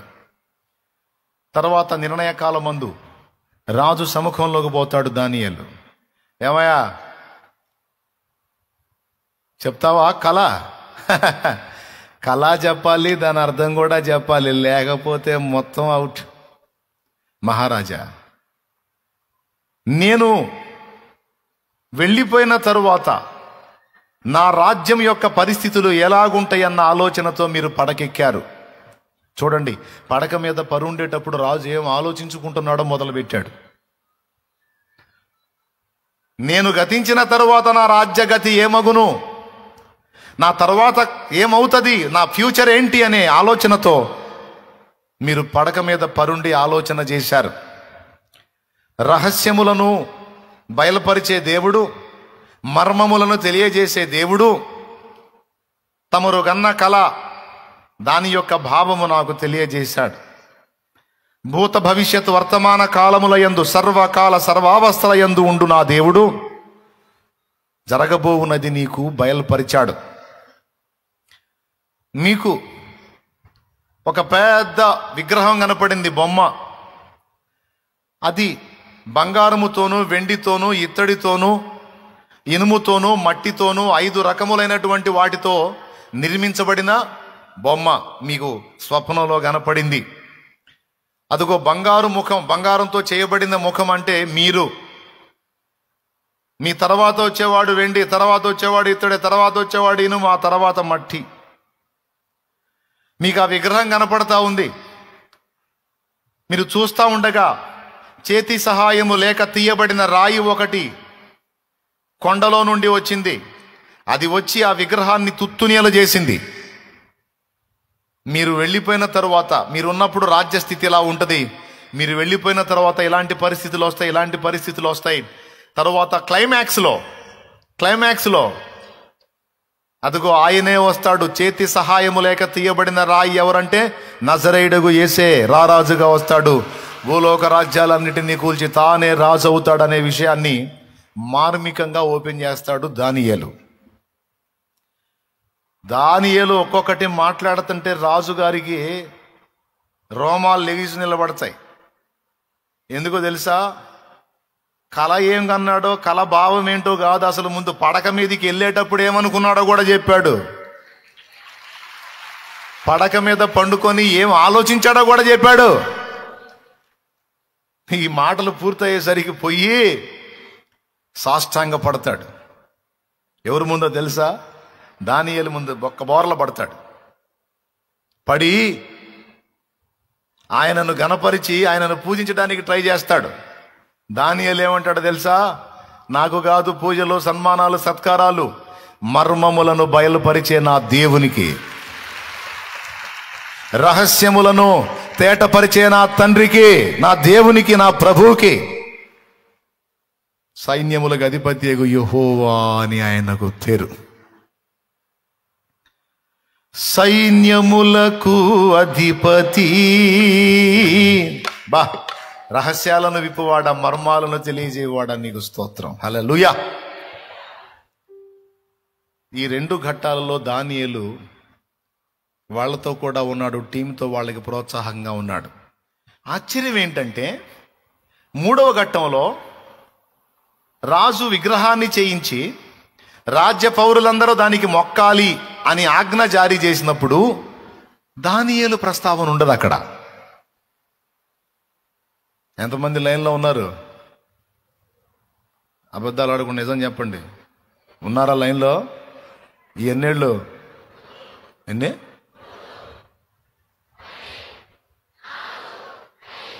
రైట్. పాప దూరం వాళ్ళు ఏం చదువుతున్నారో తెలియట్లేదు, కానీ దగ్గర వాళ్ళ సౌండ్ మాత్రం బాగానే వినపడుతుంది. జాగ్రత్తగా వినండి. ఇదే మీకు చెప్పాలనుకున్న విషయం. కొన్నిసార్లు దేవుడు మనకి ప్రోత్సాహకులుగా ఉండే వాళ్ళని దూరం చేస్తాడు. మనకి సహకారులుగా, సపోర్టర్స్గా ఉండే వాళ్ళని కొన్నిసార్లు దూరం చేస్తాడు. ఆయన దూరం చేసి మనల్ని పరీక్షలోకి తీసుకుంటాడు. మనం దేవునితో అనుసంధానమై ఆ ఆత్మీయతను అలాగే కంటిన్యూ చేస్తామా, లేకపోతే మనల్ని ప్రోత్సహించే ప్రోత్సాహకులు మనకు దూరమైనప్పుడు మనం చల్లారిపోతామా? అసలు మన ప్రవర్తన ఏంటి, మన స్థిరత్వం ఏంటి అనే విషయాన్ని ఖచ్చితంగా దేవుడు పరీక్షిస్తాడు. 2 ఘట్టాల్లో వాళ్ళకి సపోర్ట్ చేసినటువంటి దానియేలు 3వ ఘట్టంలో వారితో లేడు. అందరూ మొక్కుతారు ఆ విగ్రహానికి. కానీ శద్రకు మేషకు అబేద్నెగోలు మాత్రం మొక్కరు. అబ్బాయి మనం మొక్కకూడదు అని దానియేలు చెప్పలా. అసలు దానియేలు లేడు అక్కడ, దానియేలు ప్రస్తావనే లేదు. ఈ ముగ్గురే ఉన్నారు. కానీ ముందు ట్రైనింగ్ పొందారు కదా. ఏం ట్రైనింగ్ పొందారు? అపవిత్రమైన ఆహారం తీసుకోకూడదు అనేదే కాదు, దేవునితో అనుసంధానమై దేవుని దగ్గర నుండి ప్రతి విషయంలో సహాయం పొందాలి, దేవునికి ఇష్టముగా నడుచుకోవాలి, దేవునికి నచ్చని పనులు చెయ్యకూడదు అని ముందే ట్రైనింగ్ పొందుకొని ఉన్నారుగా. ఇప్పుడు వాళ్ళు పరీక్షింపబడే టైం, వాళ్ళ ఎగ్జామ్ రాయాల్సిన టైం వచ్చింది. ఇక్కడ వాళ్ళకి ప్రోత్సహించేవాడు లేడు. అయితే సూపర్ సక్సెస్. ప్రోత్సహించే దానియేలు లేకపోయినా, ప్రేరేపించే దానియేలు లేకపోయినా, హెచ్చరించే దానియేలు లేకపోయినా వాళ్ళు నిలబడ్డారు. మిగిలిన వాళ్ళందరూ చూసి రాజు దగ్గరికి కబురు తీసుకెళ్లారు. అందరూ మొక్కారు, కానీ శద్రకు మేషకు అబేద్నెగో అనేవాళ్ళు మీరు చేయించిన ఆ బొమ్మకు మొక్కలేదు సార్ అని చెప్తారు రాజుకి. రాజు పిలుస్తాడు, వాళ్ళని నా ఎదుటికి తీసుకొని రండి. శద్రకు మేషకు అబేద్నెగో అను వారలారా, మీకెంత అహం? నా ఆజ్ఞను ధిక్కరిస్తారా? ఇన్ని సంస్థానాల మీద చక్రవర్తిని నేను రాజుని, రాజులకే రాజుని. నా ఆజ్ఞను ధిక్కరిస్తారా? మొక్కుతారా లేదా అని అడుగుతాడు. వాళ్ళు చూడు, రాజువైన నెబుకద్నెజరు పేరు, రాజుగారు కాదు, రాజువైన నెబుకద్నెజరు, ఇందును గూర్చి నీకు ఉత్తరం ఇవ్వాలన్న చింత మాకు లేదు.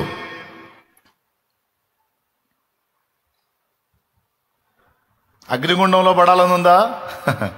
నువ్వు అగ్నిగుండంలో, వేడిమి గల ఈ అగ్నిగుండంలో మమ్మల్ని పడవేస్తే మమ్మల్ని కాపాడలేనంత చేతగాని వాడు కాదు మా దేవుడు. వేడిమి గల ఈ అగ్నిగుండంలో నీవు మమ్మల్ని పడవేస్తే మమ్మల్ని రక్షించుటకు సమర్థుడు మా దేవుడు. రక్షింపకపోయినను అవసరమైతే కాలిపోతాం, కానీ మా దేవునికి తప్ప మరో దానికి మొక్కటం కానీ, సాగిల పట్టం కానీ, సాష్టాంగ పట్టం కానీ, చేతులు చాపటం కానీ, మోకాళ్ళు వేయటం కానీ, దండాలు దశకాలు పెట్టడం కానీ నెవర్ జరగదదే.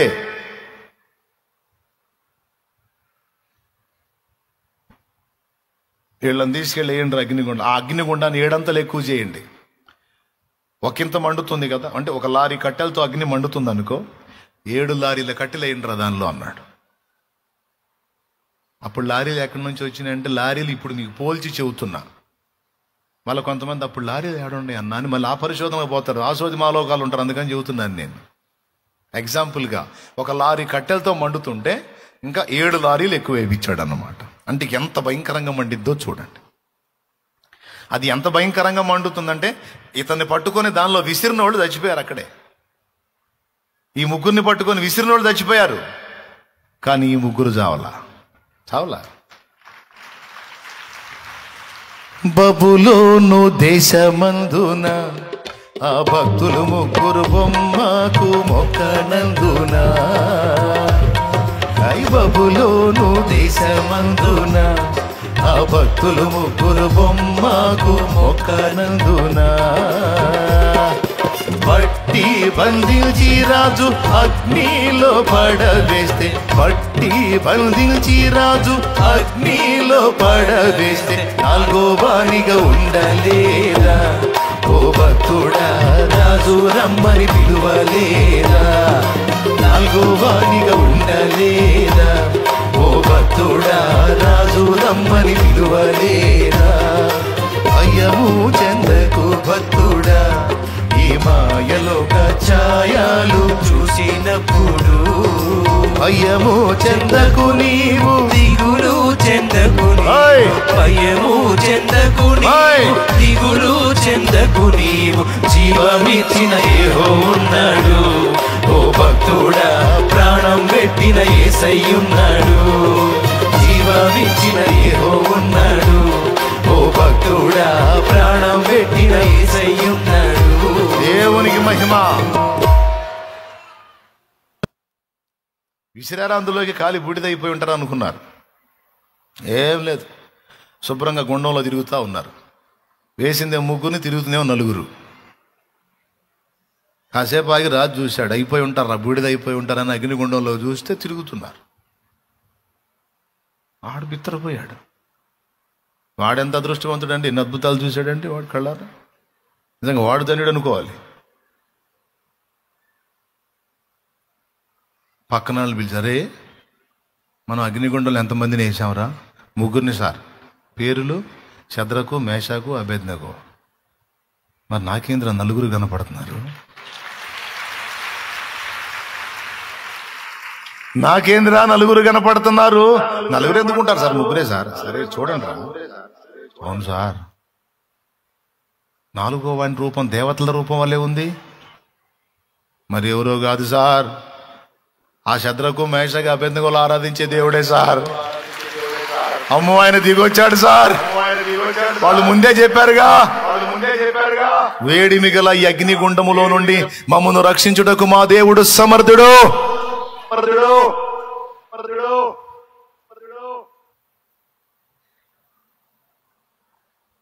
మనం వేసింది ఎంతమంది నన్ను అడుగుతున్నాడు. అదిగదిగదిగా నాలుగో వాడు కనపడుతున్నాడు చూడు.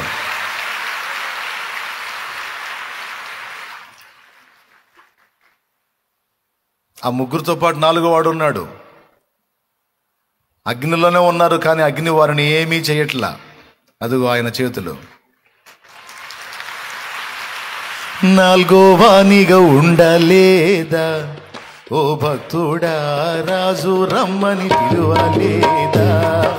నాలుగో వానిగా ఉండలేదా ఓ భక్తుడా, రాజు రమ్మని పిలువలేదా? భయము చెందకు భక్తుడా, ఈ మాయలో ఛాయలు చూసినప్పుడు. హల్లెలూయా. ఈ రాజు ఏమంటాడు తెలుసా? ఇంకా తీసారా మళ్ళీ మైండ్ అడిపోయింది. ఈ రాజు ఏమంట, శద్రకు, మేషకు, అబేద్నెగో అనువారలారా, జీవము గల దేవుని సేవకులారా, రండి రండి. నేను కానీ లోపల ఉన్నట్టయితే అందులో వాళ్ళ ప్లేస్లో నేను వచ్చేది ఏంటి సార్, మీరు రండి అనేవాడిని. దేవునికి స్తోత్రం. హల్లెలూయా. రండి సార్, నేను లోపల ఉంటా రండి అనేవాడిని. సచ్చేవాడు ఎట్ట బతుకుతాడండి? వాళ్ళంటే దేవుడి సన్నిధి ఉంది. ఆజ్ఞ మీరిన నేరానికి అగ్ని పాలైన నీ వారిని, ఆజ్ఞ మీరిన నేరానికి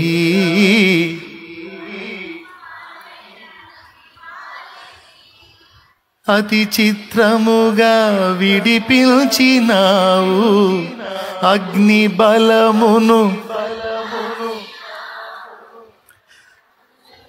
అందరి ఎదుట ఘనపరచినావు, అతిశయించి జయించినావు. ఏమండి, మనం ఆరాధన చేసుకుంటే టైం సాగుతుంది, అందుకని దేవునికి స్తోత్రం. హల్లెలూయా. కాబట్టి ఇక్కడ మనకు అర్థమైంది ఏంటంటే, ఇంత కఠినమైన సీన్లో దానియేలు లేడు. మరి ఎక్కడికి వెళ్ళాడో, దానియేలు ఏ డ్యూటీ వేశారో, దానియేలు ఏడ తిరుగుతున్నాడో, మొత్తానికి ఆ సన్నివేశంలో దానియేలు లేడు. ఇక్కడ పాఠం ఏంటంటే, దేవభక్తి సాధన చేసేటప్పుడు మనల్ని ప్రోత్సహించేవాళ్ళు, హెచ్చరించేవాళ్ళు అన్ని టైంల్లో మనకు అందుబాటులో ఉండరు నాయన. కావాలనే కొన్నిసార్లు దేవుడు ఎడమయ్యేటట్టు చేస్తాడు, మనల్ని ప్రోత్సహించేవాళ్ళు మనకు దూరం అయ్యేటట్టు చేస్తాడు. ఎందుకు అంటే, అలా దూరం చేసి నీ భక్తి, దాని యొక్క సారం, నీ స్థిరత్వం, నీ భక్తి యొక్క నాణ్యత దేవుడు టెస్ట్ చేస్తాడు, పరీక్షిస్తాడు. అందుకే ప్రోత్సాహకులు ఉన్నా లేకపోయినా, హెచ్చరిక చేసేవారు ఉన్నా లేకపోయినా, నీకు అందినా అందకపోయినా, ఈ విషయాన్ని కానీ నువ్వు గుర్తుపెట్టుకుంటే భద్రంగా నువ్వు దేవునితో ఉండగలవు. దానియేలు ఏం చేశాడంటే, 2 సార్లు వాళ్ళని హెచ్చరించడమే కాదు, వాళ్ళని దేవునితో లింక్ చేశాడు. ఆల్రెడీ వాళ్ళు దేవభక్తులే, దేవునితో అనుసంధానం చేసి వదిలేశాడు. నేను అందుకే మీకు ఎప్పుడు ఈ విషయం చెప్పేది తరచుగా, నా కోరిక కూడా ఏంటంటే మీకు ఆయనని, మీ ఇద్దరే మధ్యలో నేను ఎంటర్ కాకూడదు. అలాగాని మిమ్మల్ని ఆయనకి, ఆయనతో మీకు, మీతో ఆయనకి అనుబంధాన్ని ఏర్పరచగలిగానంటే ఇక నాకు దిగులేదు. అడవిలో వేసినా సరే అద్భుతంగా ఉంటారు మీరు. పచ్చి లోకంలో ఉంచినా సరే నిప్పులాగా బతికేస్తారు మీరు. అది నా ఆశ. ఎక్కడున్నా మీ భక్తి పాడు కాదు. మీరు ఎలాంటి మనుషుల మధ్యలో ఉన్నా, ఎలాంటి చీకట్లో ఉన్నా సరే మీ భక్తి డ్యామేజ్ అవ్వదు. దేవునికి మహిమ కలుగును గాక. అంటే దీని అర్థం ఏంటంటే, నాయకులు లేకపోతే చల్లారిపోయేటట్టు ఉండకూడదు. నిన్ను ప్రోత్సహించేటువంటి వాళ్ళు లేకపోతే దిగజారిపోయేటట్టు ఉండకూడదు. బలహీన పడిపోయేటట్టు ఉండకూడదు. ఆత్మను ఆర్పుకునే పరిస్థితుల్లోకి వెళ్ళకూడదు. నాయకుడు దొరికినప్పుడు దొరుకుతాడు, నాయకురాలు దొరికినప్పుడు దొరికిద్ది. దొరకకపోయినా ఆ నాయకుడితో ఎప్పుడూ అనుబంధాన్ని కలిగి ఉండాలి. ఎంతమందికి అర్థమైంది? చేతులు ఎత్తండి. మీకు ఎంత తొందరగా, ఎంత బాగా అర్థమైతే అంత పెందలాడైపోయింది. అందుకని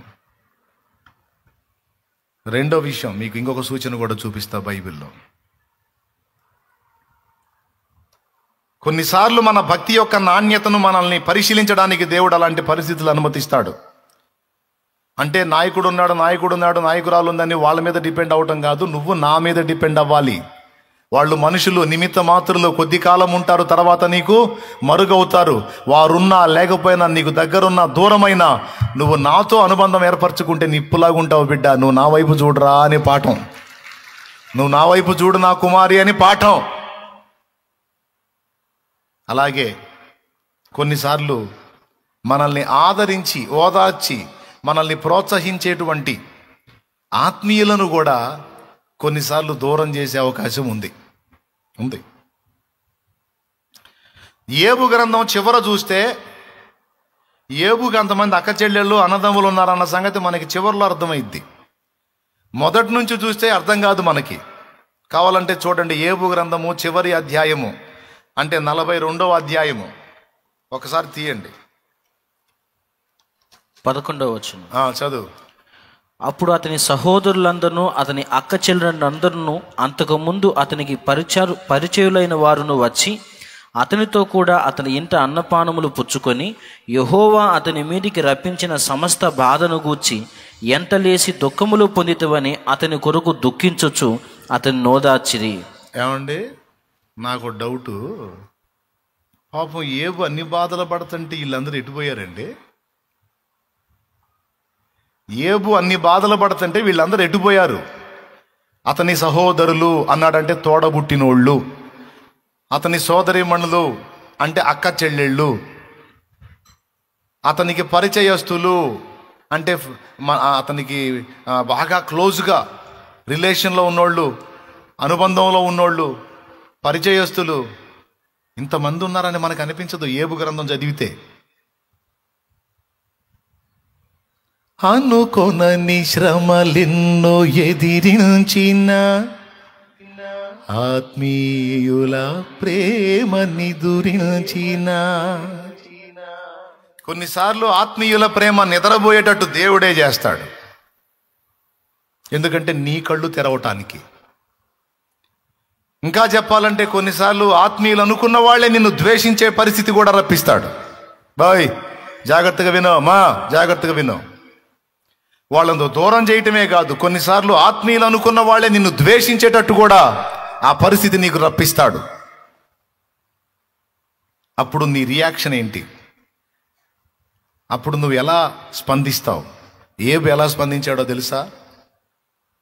మొత్తం ఆయన విడిచిపోయినా ఏబు కృంగిపోలా, దేవుని పాదాలే పట్టుకున్నాడు. దేవుని పాదాలే పట్టుకున్నాడండి.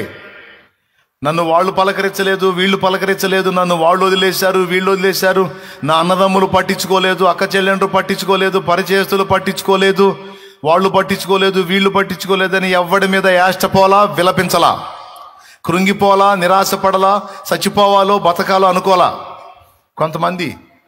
కొంతమంది మైండ్ ఎలా ఉంటుందో తెలుసా? వాళ్ళోళ్ళు పట్టించుకోలేదనుకో, చీర తీసుకెళ్ళి ఫ్యాన్కి వేసుకుంటారు. ఎందుకు వేసుకుంటున్నావు అంటే, నన్ను అందరూ వదిలేశారు, ఇంకెందుకు బతకాలి నేను? నన్ను అందరూ వదిలేశారు, ఇంకెందుకు బతకాలి? నన్ను ఎవరు పట్టించుకోవట్లా, నా అన్న వాళ్ళందరూ నన్ను వదిలేశారు, ఇంక నేను ఎవరి కోసం బతకాలి, ఎందుకు బతకాలి, నేను బతకను. ఆ చీర ఒకటి దొరికిద్ది, అది తీసుకెళ్ళటం, ఫ్యాన్ కట్టడం. దరిద్రులు, ఆత్మీయ దరిద్రులు. ఏమనుకోకండి, ఇంతకుముందు ఎప్పుడన్నా గడితే దేవునికి స్తోత్రం. దరిద్రం కదా, ఆత్మీయ దరిద్రం కదా. పనికి మాలిన ముఖమా,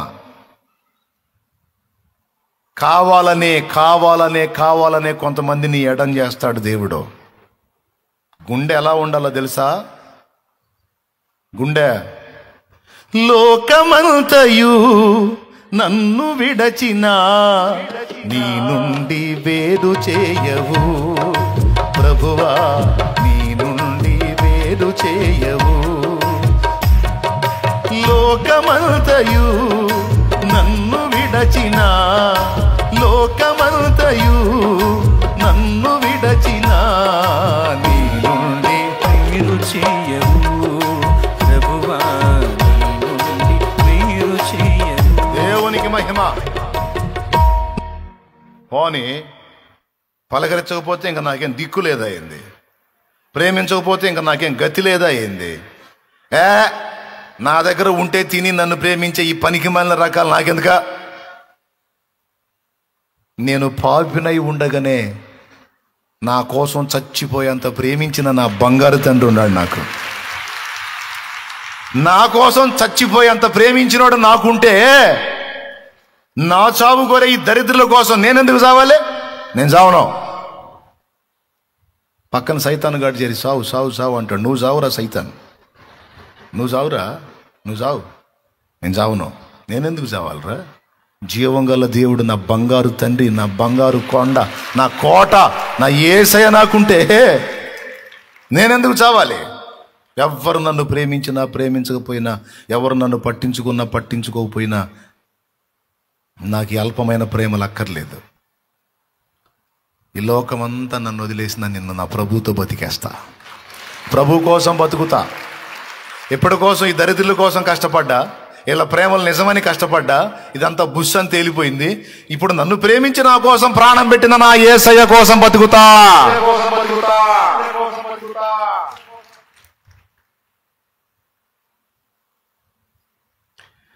నిన్ను చూడక ఉండలేననే మాటలు విన్నావా? నీవు లేకపోతే బ్రతుకలేననే రాతలు చదివావా? నిన్ను చూడక ఉండలేననే మాటలు విన్నావా? నీవు లేకపోతే బ్రతుకలేననే రాతలు చదివావా? ప్రేమంటేనే తెలియని మనుషుల గారడి చెల్లెమ్మా, ప్రేమ పేరుతో మోసపోతే అది ఆరడి బ్రతుకమ్మా.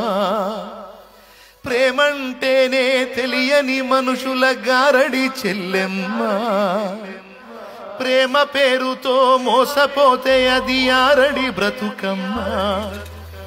నీతి మాలిన మనుషుల ప్రేమలు నిజమనుకోకమ్మా. ఎండమావిలో ఎన్నడు దాహం తీరదే చెల్లెమ్మా. కళ్ళ ఎరుగని తెల్ల పావురమ పైకెగిరావా? కఠినమైన ఈ లోక పోకడ కానక ఉన్నావా? తెల్ల పావురమ పైకెగిరావా? కఠినమైన ఈ లోకపు పోకడ కానక ఉన్నావా? అయ్యో పావురమా, ఓ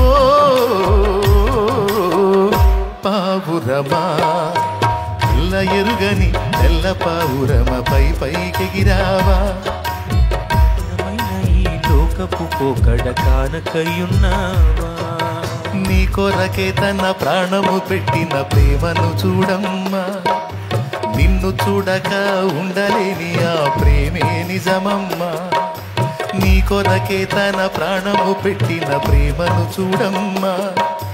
నిన్ను చూడక ఉండలేని ఆ ప్రేమే నిజమమ్మా. అందరూ నిన్ను మరచిన గాని మరువని స్నేహితుడే, కొందరిలాగా మధ్యలో నిన్ను విడువని ప్రేమికుడే. అందరూ నిన్ను మరచిన గాని మరువని స్నేహితుడే, కొందరిలాగా మధ్యలో నిన్ను విడువని ప్రేమికుడే. రక్తము పోసి ప్రేమ లేఖ నీకు రాసిన నీ ప్రియుడే, రక్షణనిచ్చి రాణిగా చేసే యేసురాజు గనుడే. కళ్ళ ఎరుగని తెల్ల పావురమపై పైకెగిరావా, కఠినమైన ఈ లోకపు పోకడ కానక ఉన్నావా. కళ్ళ ఎరుగని తెల్ల పావురమపై పైకెగిరావా, కఠినమైన ఈ లోకపు పోకడ కానక ఉన్నావా. అయ్యో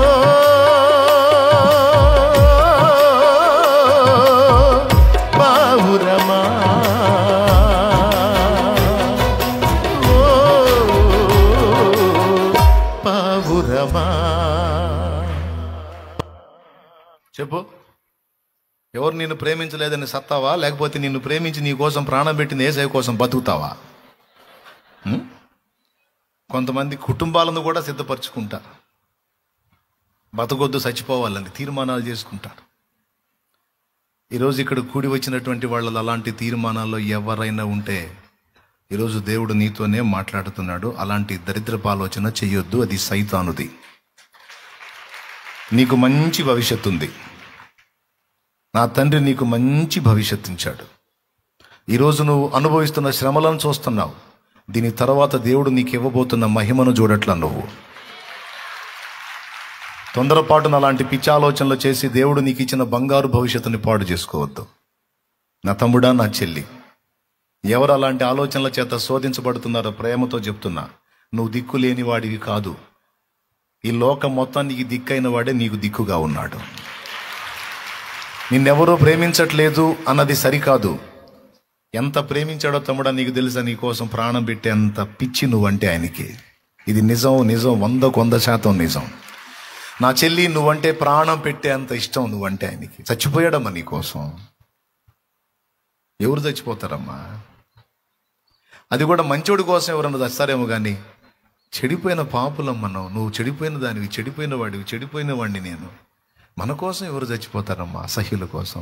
అయినా మనల్ని ఎంత ప్రేమించాడో చూడు. ప్రాణం పెట్టేశాడు మన కోసం, ప్రాణం పెట్టేశాడు నీ కోసం తమ్ముడా. ఇప్పుడు నువ్వు కొంచెం ఆటుపోట్లు ఎదుర్కొంటే చావేది ఇంక లేదా? ఎవరనుకున్నారు దావీదు మహారాజు అవుతాడని? ఎవరనుకున్నారు యోసేపు ఐగుప్తుని వెళ్తాడని? ఎవరనుకున్నారండి? కాళ్ళ ముందు చూపు చూడవాకు. నా తండ్రి నీకు బ్రైట్ ఫ్యూచర్ సిద్ధపరిచాడు.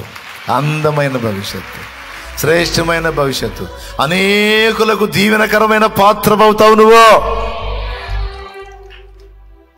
నా దేవుడు, నా దేవుడు, నా దేవుడు మాట్లాడుతున్నాడు. నిన్ను చుట్టినటువంటి ప్రతికూల పరిస్థితుల్లో నా అన్నవారంతా నిన్ను నిందించి త్రోసేసి వెళ్ళిపోయినా, నిన్నెవరు పలకరించకపోయినా, పట్టించుకోకపోయినా, గుర్తుపెట్టుకో, ఇవన్నీ రేపు నీకు సాక్ష్యాలు. ఈ చేదైన అనుభవాలు రేపు నీకు కమ్మని మధురమైన సాక్ష్యాలు. ఇవన్నీ నువ్వు చెప్పుకోవడానికి సాక్ష్యాలు. ఇవన్నీ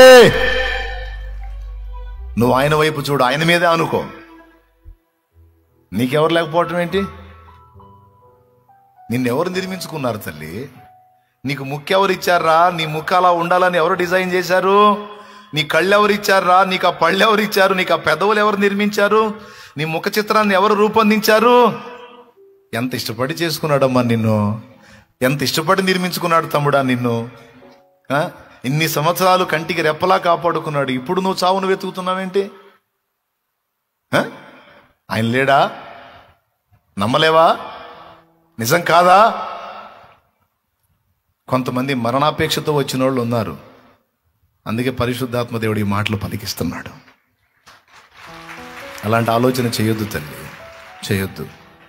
అది ఆత్మీయ దారిద్ర్యం పట్టిన వాళ్ళు చేసే ఆలోచన, సైతానుకు లొంగినోళ్ళు చేసే ఆలోచన, చచ్చిపోతే ఈజీ అనుకుంటున్నావేమో. దేవుని సెలవు లేకుండా మనం పుట్టలేదు, దేవుని సెలవు లేకుండా మన ప్రాణం పోవటానికి కూడా వీల్లేదు. ఆ సమయం వచ్చినప్పుడు ఆయనే తీసుకుంటాడు.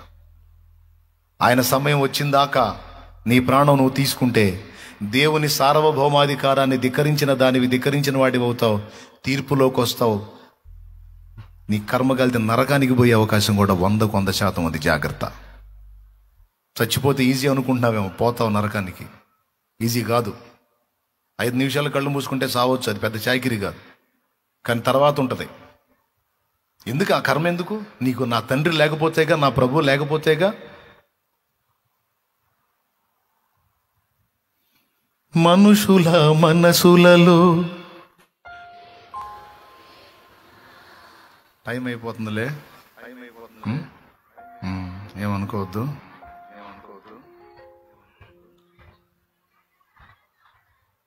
మీరేం పాడమంటారు, టైం ఏం పరిగెత్తుతున్నాడా?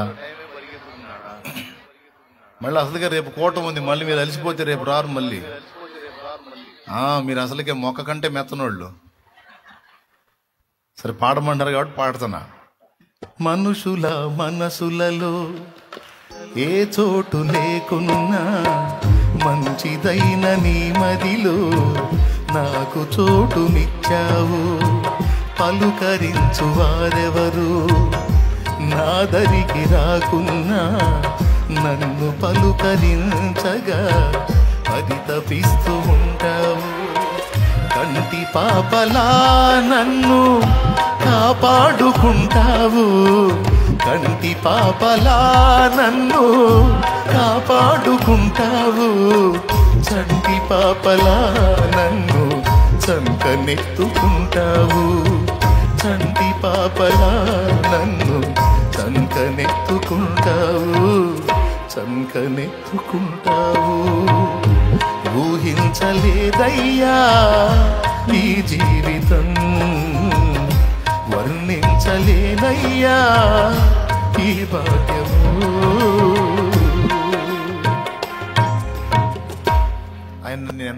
ఆయన నిన్ను ఎంత ప్రేమిస్తున్నాడో చూడు.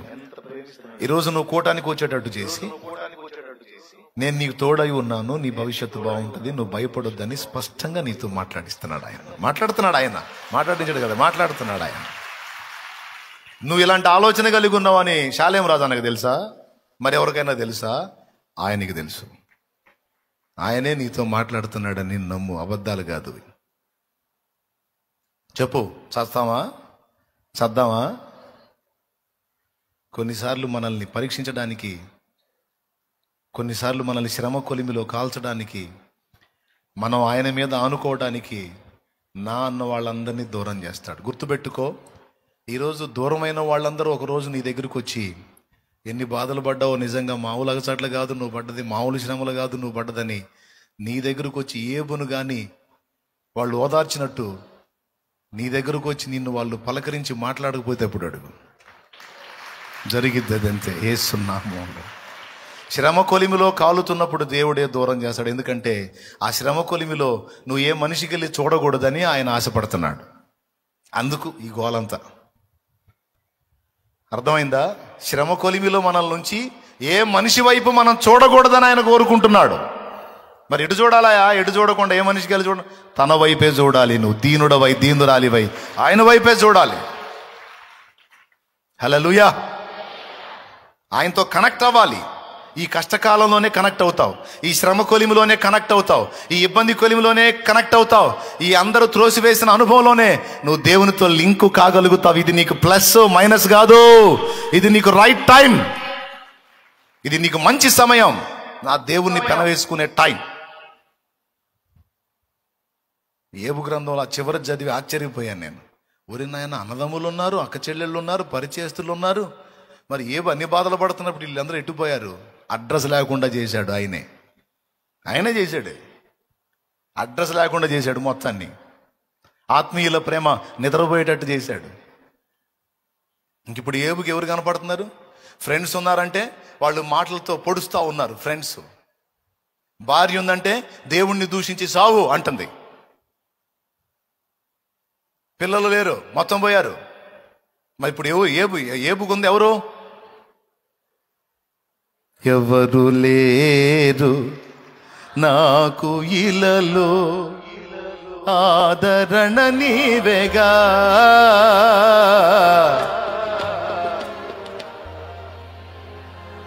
ఎటు చూశాడు ఏబో? భార్య అందని చచ్చిపోయాడా? భార్య అంది దేవుణ్ణి దూషించి చావని. నీ భర్త కూడా అంటాడు సైతాన్ దూరిద్ది, నీ భర్తలోకి దయ్యం దూరిద్ది, నీ భార్యలోకి దయ్యం దూరిద్ది, నీ తల్లిదండ్రుల్లోకి దూరిద్ది దయ్యం.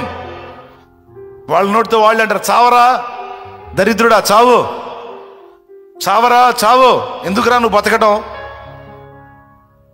కన్న తల్లిదండ్రులే నన్ను నా చావును కోరుతా ఉన్నారు, ఇంకా నేను ఎందుకు బతకాలని ఏడుచుకుంటా పోయి ప్రాణం తీసుకుంటాడు ఒక్కొక్కడు. నీ పిల్లల్లోకి దూరిద్ది దయ్యం. నువ్వు తల్లివి తండ్రివై ఉండొచ్చు, నీ పిల్లలే నిన్నంటారు చావుమా చావు, నువ్వు చచ్చిపోమా, నువ్వు చచ్చిపోమా, నువ్వు చచ్చిపోనానా, నువ్వు చచ్చిపోనానా, మేము హాయిగా ఉంటాం, చచ్చిపోనానా. నీ పిల్లలే.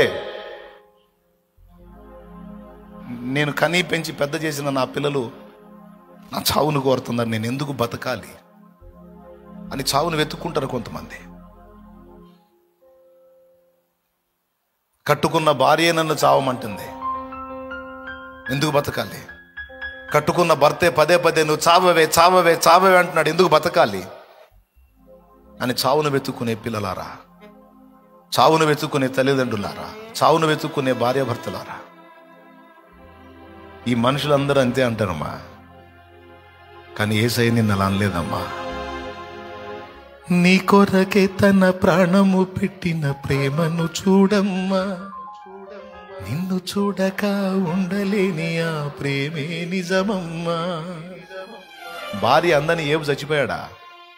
భార్య అందని ఏబు చచ్చిపోతే ఆ బంగారు భవిష్యత్ అంతా పోయేది, ఏబు గ్రంథమే ఉండేది కాదు. చావలా. దేవుణ్ణి బట్టి బతికున్నాడు, దేవుణ్ణి బట్టి బతికాడో, పోరాడాడు, గెలిచాడో, సాధించుకొని మళ్ళా లైన్లోకి వస్తే వదిలిపెట్టిపోయిన వాళ్ళందరూ మళ్ళీ వచ్చారు. దేవుణ్ణి దూషించి చావన్న భార్య, ఏమండి ఏమనుకోకండి, అప్పుడేదో కోపతాపన అలా అన్నాను, ఎప్పుడన్నా అలా అన్నానా, ఎందుకో నా మైండ్ అప్పుడు అలా అయిపోయింది, ఏబుకు తెలుసు, ఎందుకైందో నాకు తెలుసు లేపించిదానా దా. మళ్ళీ అదే భార్యతో 10 మందిని సంతానానికి అన్నాడు. మొత్తం వస్తారు నీ దగ్గరికి, రప్పిస్తాడు నా దేవుడు, సవాల్ సవాల్ సవాల్ సవాల్ సవాల్ నిలబెడతాడు, చేస్తాడు. కాబట్టి ఏం చేద్దాం? మనుషుల ఎడబాటులను బట్టి మనం దిగజారిపోదామా? ఆత్మీయ నాయకుల ఎడబాటును బట్టి మనం కృంగిపోదామా? మనంగా దేవునితో అనుసంధానమై పోరాడదామా? అమ్మ ఏంది ఎవరు చెప్పట్లేదు, పోరాడదామా? ఇంకా చాలులే, రేపు చెప్పుకుందాం మళ్ళీ. లేని పైకి లేచి నిలబడండి.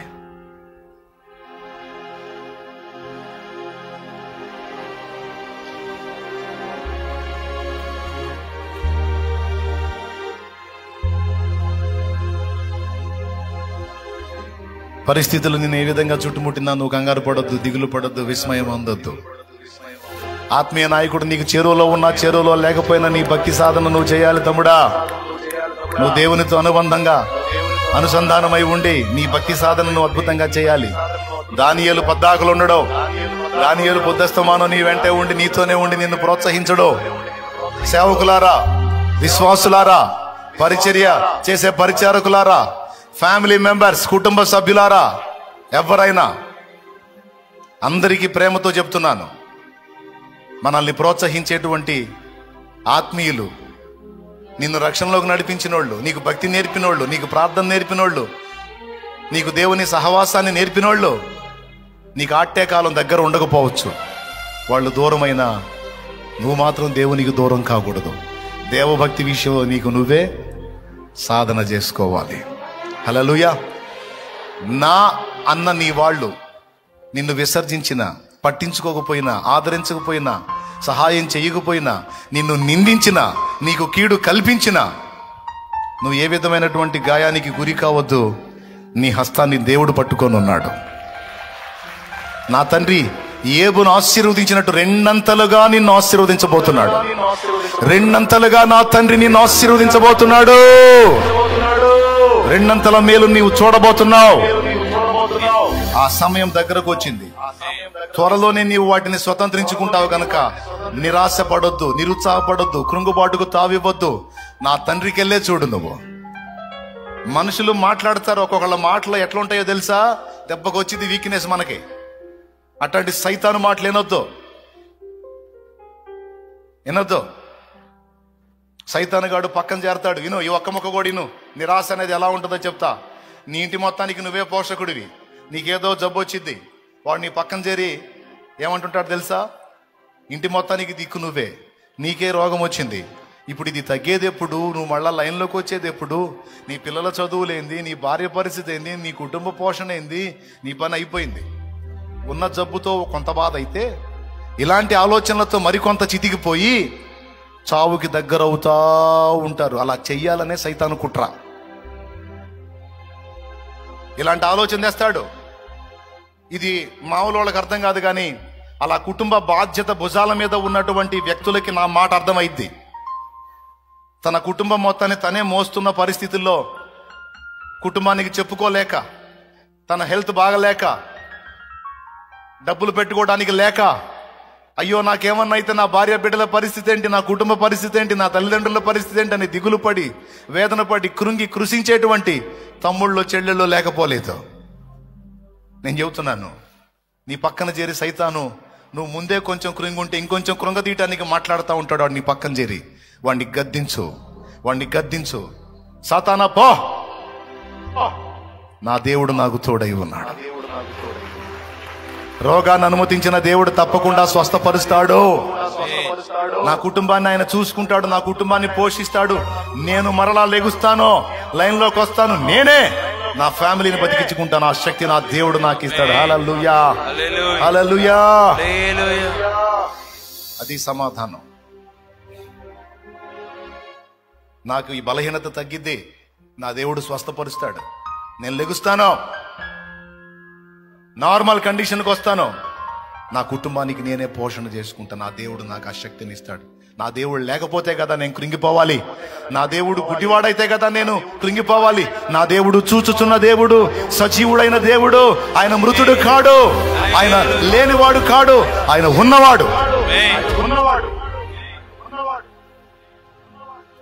నేను యవ్వనస్తుడై ఉన్నాను, చదువుకున్నాను, ఏ జాబు లేదు, నేను ఎంత ప్రయాసపడినా నాకేది రావట్లేదు, ఇప్పటికీ నా తల్లిదండ్రుల కష్టమే నేను తింటున్నానని ఏడుస్తున్న తమ్ముడా, నీ చేతులతో సంపాదించిన సంపాదనతో నీ తల్లిదండ్రుల కడుపు నింపేటట్టు నా దేవుడు చేస్తాడు. నువ్వు ఇది నమ్మాలి. నీ చేతుల కష్టార్జితం నీ తల్లిదండ్రులకు పెట్టుకోవాలని నీ ఆశ కదా, న్యాయమైన ఆశ.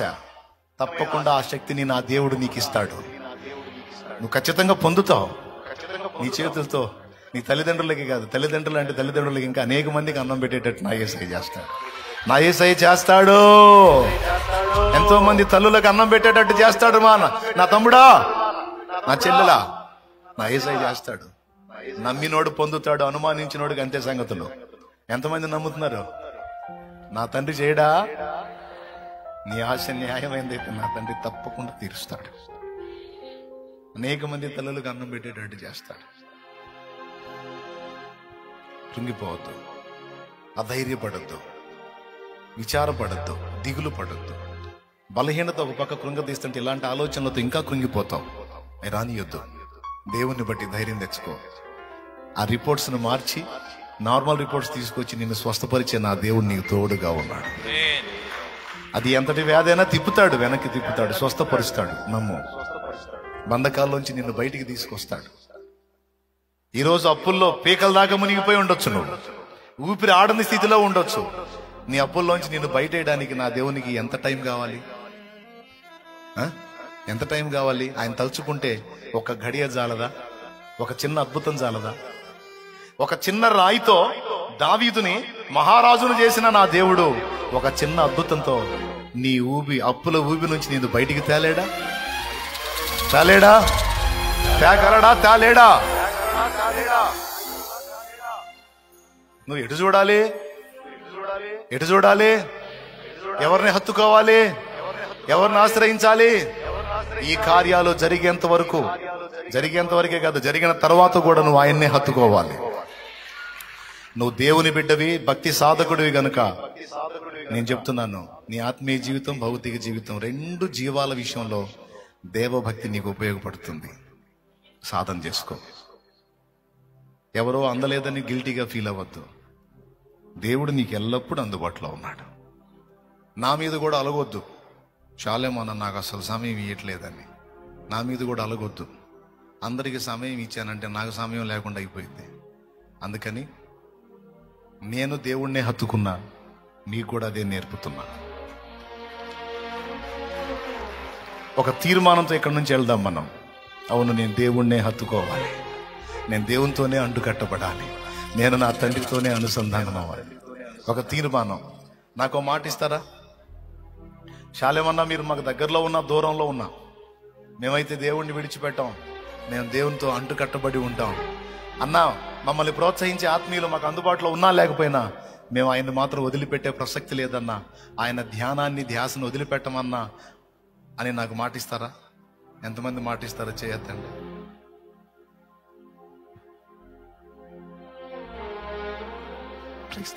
అలా ఉంటారా? అలాగే ఉంటారా? నాకు ఒకసారి దిగులండి, దేవుడు నన్ను లెక్క అడుగుతాడేమో నాకు దిగులు. చేతులు దించేశారు మీరు. ఎందుకు దిగులంటే, వేలాది మందిని నా ముందుకు పంపిస్తున్నాడు, మనిషితో నేను మాట్లాడలేకపోతున్నాను. ఎవరు ఆత్మీయతలో ఉన్నారో, ఎవరు దిగజారుతున్నారో, ఎవరు లోకంలో కలుస్తున్నారో, ఎవరు దేవుణ్ణి హత్తుకొని ఉన్నారో నాకు అర్థం కాదు కదా. కొన్నిసార్లు నాకు దిగులది. బాప్తీసం పొందిన వాళ్ళందరూ లైన్లో ఉన్నారా? దేవుణ్ణి వదిలిపెట్టారా? రక్షణలో ఉన్నారో కోల్పోయారో, ఎలా ఉన్నారో అనే దిగులు. కానీ మీరు చేతులు ఎత్తారు, సంతోషం నాకు. నేనే అంటే మీకు నేను దగ్గరలో లేకపోయినా మీరు దేవునికి దగ్గరలో ఉండి దేవునితో అనుసంధానమై ఉంటామన్నారు కదా. దేవుణ్ణి వదిలిపెట్టమన్నారు కదా. దేవుని ధ్యాసలోనే ఉంటామన్నారు కదా. దేవుని హత్తుకుంటామన్నారు కదా. నిజంగా ఆ మాట మీరు నెరవేర్చగలిగితే నాకన్నా సంతోషించేవాడు ఇంకొకడు ఉంటాడండి, నాకన్నా ఆనందపడేవాడు ఇంకొకడు ఉండడు. నాకుండే అదే కొట్టుకుంటది మీ అందరి కోసం. నా మోకాళ్ళు అందుకే వంగుతాయి, నా చేతులు ఆ విషయమై దేవుని వైపు చూస్తాయి. బిడ్డలు ప్రభు అని నేను కాయలేనుగా. అందుకే ఆ పరమ కాపరికి మిమ్మల్ని అప్పగించి ధైర్యంగా ఉంటున్నా. నా బాధను అర్థం చేసుకుని మీరు దేవునితో అంటుకట్టబడి ఉండండి. ఎవరు మిమ్మల్ని ప్రోత్సహించకపోయినా పర్లా, మీరు ఇతరులను ప్రోత్సహించండి భక్తికి. మీరు రేపండి ఇతరులను భక్తికి. చల్లారిపోకండి, క్రీస్తు కొరకు మండండి. కృప మనకు తోడై ఉండమగాక. ప్రార్థన చేద్దాం. 2 మాటలు ప్రార్థన. ప్రేమగలిగిన మా తండ్రి, మహాపరిశుద్ధుడా, నీకు స్తోత్రాలు. నీ దాసుని మరుగుపరిచి నాతో మాతో అందరితో మరొకసారి మాట్లాడినందుకు నీకు స్తోత్రాలు. దైవభక్తి విషయంలో నీకు నువ్వే సాధకం చేసుకోవాలని అయినా ప్రోత్సహించేవారు లేకపోయినా, ప్రేరణ కలిగించేవారు లేకపోయినా, ప్రోత్సాహ పరులు లేకపోయినా ప్రభా, దానియేలు, షడ్రకు, అబేద్నెగో, నేను మేషకులు ఎలాగైతే నన్ను సేవించారో అటువంటి భక్తి జీవితాన్ని మీరు మాకు అనుగ్రహించమని ప్రార్థన చేస్తున్నాం. బలు రకసి చెట్ల మధ్య వల్లి పదం ఎలాగైతే తన నయన సున్నితత్వాన్ని పోగొట్టుకోకుండా పరిమళాన్ని వెదజల్లిందో అటువంటి జీవితం మీరు మా అందరికి అనుగ్రహించుదురుగాక. మేము నీ కొరకు స్థిరముగా నిలిచి అనేక మందిని నీ కొరకు నిలుపగలిగిన శక్తిని, బలమును, అభిషేకమును మీరు మాకు అనుగ్రహించండి అయ్యా. లోకములో పడిపోకుండా, పాపంలో పడిపోకుండా నీతో అంటుకట్టబడి బ్రతికే ఆ జీవితం, ఆ మధురమైన అనుభవాలు మీరు మాకు సమృద్ధిగా కలిగించి దీవించమని, విని ఈ వర్తమానం మా గుండెలో నుంచి సాతాను దొంగిలించకుండా మా హృదయంలో ముద్రించమని ప్రార్థన చేస్తున్నాం. ప్రతి మాట మా అనుభవాలలో ప్రభువా క్రియాత్మకమై నీకు ఇంకా మరింత సమీపంగా నేను సేవించే కృప దయచేయమని ఈ మాటలన్నింటిని బట్టి వందనాలు చెల్లిస్తూ యేసు నామములో అడిగి ప్రార్థించి కృతజ్ఞతలు చెల్లిస్తున్నాము తండ్రి. ఆమేన్. పరలోకమందున్న మా తండ్రి, నీ నామం పరిశుద్ధపరచబడుగాక, నీ రాజ్యం మాకు వచ్చుగాక, నీ చిత్తం పరలోకమందు నెరవేర్చున్నట్లు భూమి యందును నెరవేరునుగాక. నేడు మాకు కావలసిన ఆహారం మాకు దయచేయండి. మా పట్ల అపరాధము చేసిన వారిని మేము క్షమించిన ప్రకారం మీరు మా అపరాధాలు క్షమించండి. మమ్మల్ని శోధనలోకి తెక దుష్టుని తప్పించండి, కీడు నుంచి రక్షించండి. ఎందుచేతనగా రాజ్యము, బలము, మహిమ, శక్తి సర్వము నిరంతరము నీవై ఉన్నావు తండ్రి. ఆమేన్. ఆమేన్. చివరి ప్రార్థన చేసుకుందాం. ప్రేమ కలిగిన మా తండ్రి, బిడ్డలందరి కొరకు ప్రార్థన చేస్తూ ఉన్నాం. రాత్రి అలాగే శుక్రవారం నుంచి ఇప్పటి వరకు నీ సన్నిధిలో కాచుకొని దీనులమై ప్రభు నీ సన్నిధిలో మొరపెట్టుకున్నప్పుడు నీ దాసుని ద్వారా మా అందరితో మాట్లాడినందుకు నీకు స్తోత్రాలు. ఇక నిలిచిన వారిలో ఎలాంటి పరిస్థితుల్లో, ఎలాంటి ఇబ్బందుల్లో, ప్రతికూలతలో ఉన్నారో మాకు తెలియదు. యేసు నామములో ప్రతి ప్రతికూలత తొలగిపోవునుగాక, గొప్ప నెమ్మది కలుగునుగాక, రోగులకు స్వస్థత కలుగునుగాక, అప్పుల నుండి విడుదల కలుగునుగాక, ఆర్థిక ఇబ్బందులు తొలగిపోవునుగాక, ఆత్మీయతలో దిగజారిన వారిని, వెనుకబడిన వారిని సైతం కూడా ఆత్మీయంగా మీరు ఆశీర్వదించుదురుగాక, బలపరచుదురుగాక. కుటుంబాల్లో ఉన్న శోధనలన్నీ తొలగించి నాయనా నీ దీవెనల చేత నింపి నడిపించండి. అలాగే రేపు జరగబోయే కూడికి కూడా ఆశీర్వాదకరంగా జరిగించండి. మంచి ఆరోగ్యం కలిగి అందరికి మంచి ఆరోగ్యం ఇచ్చే వాతావరణం కలిగించు. నీ దివ్య సన్నిధి మాకు తోడుగా ఉంచు. నేను ప్రజలందరూ వచ్చేటప్పుడు తోడే ఉన్నా, తిరిగి వెళ్ళేటప్పుడు తోడే ఉండి క్షేమంగా సకాలంలో గృహాలకు చేర్చమని సమస్త మహిమ నీకే చెల్లిస్తూ యేసుక్రీస్తు పరిశుద్ధమైన నామములో అడిగి ప్రార్థించి పొందుకొని ఉన్నాము మా తండ్రి. ఆమేన్. మన తండ్రి అయిన దేవుని ప్రేమ, ఆయన ప్రియకుమారుడు, మనందరి రక్షకుడైన యేసుక్రీస్తు వారి దివ్యమైన కృప, పరిశుద్ధ ఆత్మదేవుని అన్యోన్య సహాయ సహవాసము, సమాధానము సకల పరిశుద్ధులకు సార్వత్రిక సంఘం అంతటికి సదా తోడై నిత్యత్వంలో చేరు పర్యంతం నడిపించునుగాక.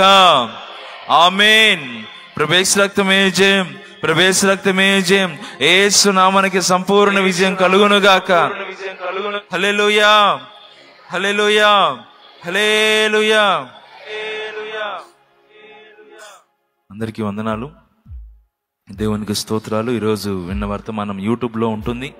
మరొకసారి ప్రశాంతంగా వాక్యాన్ని వినండి. అలాగే రాత్రికాలపు వేళ కూడా చాలా సంగతులు, చాలా విలువైన సంగతులు దైవజనుల ద్వారా దేవుడు మనకు అందించాడు. ఆన్లైన్ ప్రార్థనలో కూడా దేవుడు అందించిన వర్తమానాన్ని మీరు వినండి. వెళ్ళేటప్పుడు జాగ్రత్తగా వెళ్ళండి. రేపు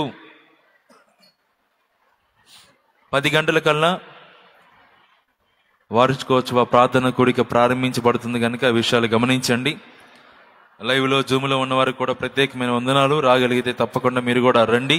అందరం కలిసి ప్రభువును మహింపరుద్దాం. అలాగే కొంతమంది నూనె తెచ్చుకున్నారా, ఆ నూనెను మీ చేతుల్లో ఉంచి ప్రార్థనలోకి ఉపయోగించండి. ప్రార్థన చేస్తాం. ప్రేమ స్వరూపి, నమ్మదగిన దేవా, నీకు స్తోత్రాలయ్యా.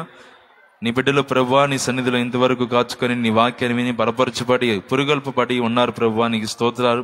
వారి చేతిలో నూనెని జ్ఞాపకం చేసుకోండి. ఆ నూనెని మీ ప్రభావం చేత నింపండి, రక్తముగా మార్చండి. రాత్రి ప్రార్థన చేసినప్పుడు గొప్ప కార్యాలు చూచే కృప కలుగునుగాక. విశ్వాస సహితమైన ప్రార్థన రోగిని స్వస్థపరుస్తుంది అన్నావు. నేను ఆ నూనె రాచి ప్రార్థన చేసినప్పుడు అక్కడెల్లా గొప్ప కార్యాలు జరుగునుగాక, సూచక క్రియలు జరుగునుగాక, గొప్ప విడుదల కార్యాలు జరిగించి నీ నామానికి మహిమ తెచ్చుకో. ఇదే కాదు నాయన, ఎంతమంది బిడ్డలు వారి తమ తమ ప్రార్థన అవసరతలు నాయన ప్రతిరోజు నీ పాదాల దగ్గర పెడుతున్నారు, మానక నీ సన్నిధిలో ప్రార్థిస్తూ ఉన్నారు. యేసు నామములో ప్రతి ప్రార్థనకు గొప్ప జవాబు కలుగునుగాక. జ్ఞాపకం చేసుకుని సమస్యలన్నీ సాక్ష్యాలుగా మార్చి నీ సన్నిధిలో వీరందరినీ సంతోషపరచమని యేసయ్య నామములో అడిగి ప్రార్థించి కృతజ్ఞతలు చెల్లిస్తున్నాము తండ్రి. ఆమేన్, ఆమేన్. చాలా సంతోషం. అందరికీ హృదయపూర్వకమైన వందనాలు. సోమవారం ఉదయం 10 గంటలకల్లా 2వ వార్షికోత్సవ కూడిక ప్రార్థన, కృతజ్ఞత కూడిక మరి దైవజనులు ఏర్పాటు చేశారు కనుక ప్రతి ఒక్కరూ కలిసి దైవ దీవెనలు పొందవలసిందిగా తెలియజేస్తూ ఉన్నాం. వెళ్ళేటప్పుడు జాగ్రత్త. అలాగనే మందిరంలో ఉండేదానికి చాలా మంది ఆశతో ఉన్నారు. ఈ రోజు కూడా ఇక్కడే ఉండి రేపు ప్రార్థన చూసుకొని వెళ్దాం అనుకుంటున్నామని చాలా మంది తెలియజేశారు కనుక ప్రియులారా, ఉండేవాళ్ళు దయచేసి మీ వస్తువులు, మీ సెల్ ఫోన్స్ కావచ్చు, బైబిల్స్ కావచ్చు, పిల్లల్ని జాగ్రత్తగా చూసుకుంటూ తగిన జాగ్రత్తలు తీసుకుంటూ పరిచారకులు, సేవకులు మీకు అందించే హెచ్చరికలు గమనిస్తూ మందిరంలో ఉండవలసిందిగా తెలియజేస్తా ఉన్నాం.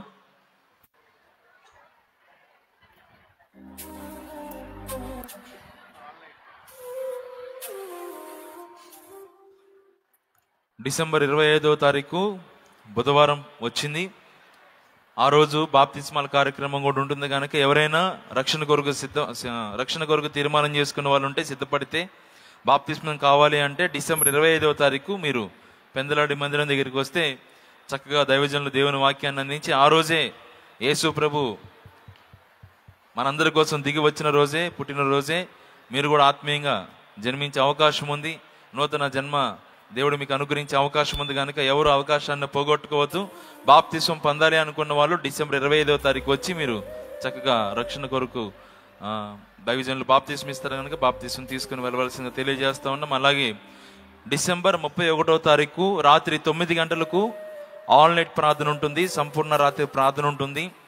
ప్రార్థనా పూర్వకంగా నూతన సంవత్సరంలోకి మనం అడుగు పెడతాం కనుక ప్రతి సంవత్సరం ప్రార్థనా పూర్వకముగా అలాగే ఒక నూతన గీతంతో నూతన సంవత్సరంలోకి మనం ప్రవేశిస్తాం కనుక ఈ సంవత్సరం కూడా డిసెంబర్ 31వ తారీఖు 9 గంటలకల్లా ప్రారంభించబడుతుంది సంపూర్ణ రాత్రి ప్రార్థన. కాబట్టి ఆ రోజు మీరు రండి, వచ్చేటప్పుడు అనేకులను తీసుకొనండి. దేవుడు మన కొరకు ఒక నూతన గీతాన్ని సిద్ధపరిచాడు. ఆ రోజు ఒక నూతనమైన సందేశాన్ని కూడా దైవజనుడు దేవుని ప్రేరణలో అందిస్తాడు కనుక విషయాలు గమనించండి. అందరు కలవవలసిందిగా తెలియజేస్తూ ఉన్నాం. మంచిది, వెళ్ళేటప్పుడు జాగ్రత్త. దేవుడు మిమ్మల్ని మీ కుటుంబాలను దీవించును గాక. ఆమేన్. సంతోషం. Praise the lord.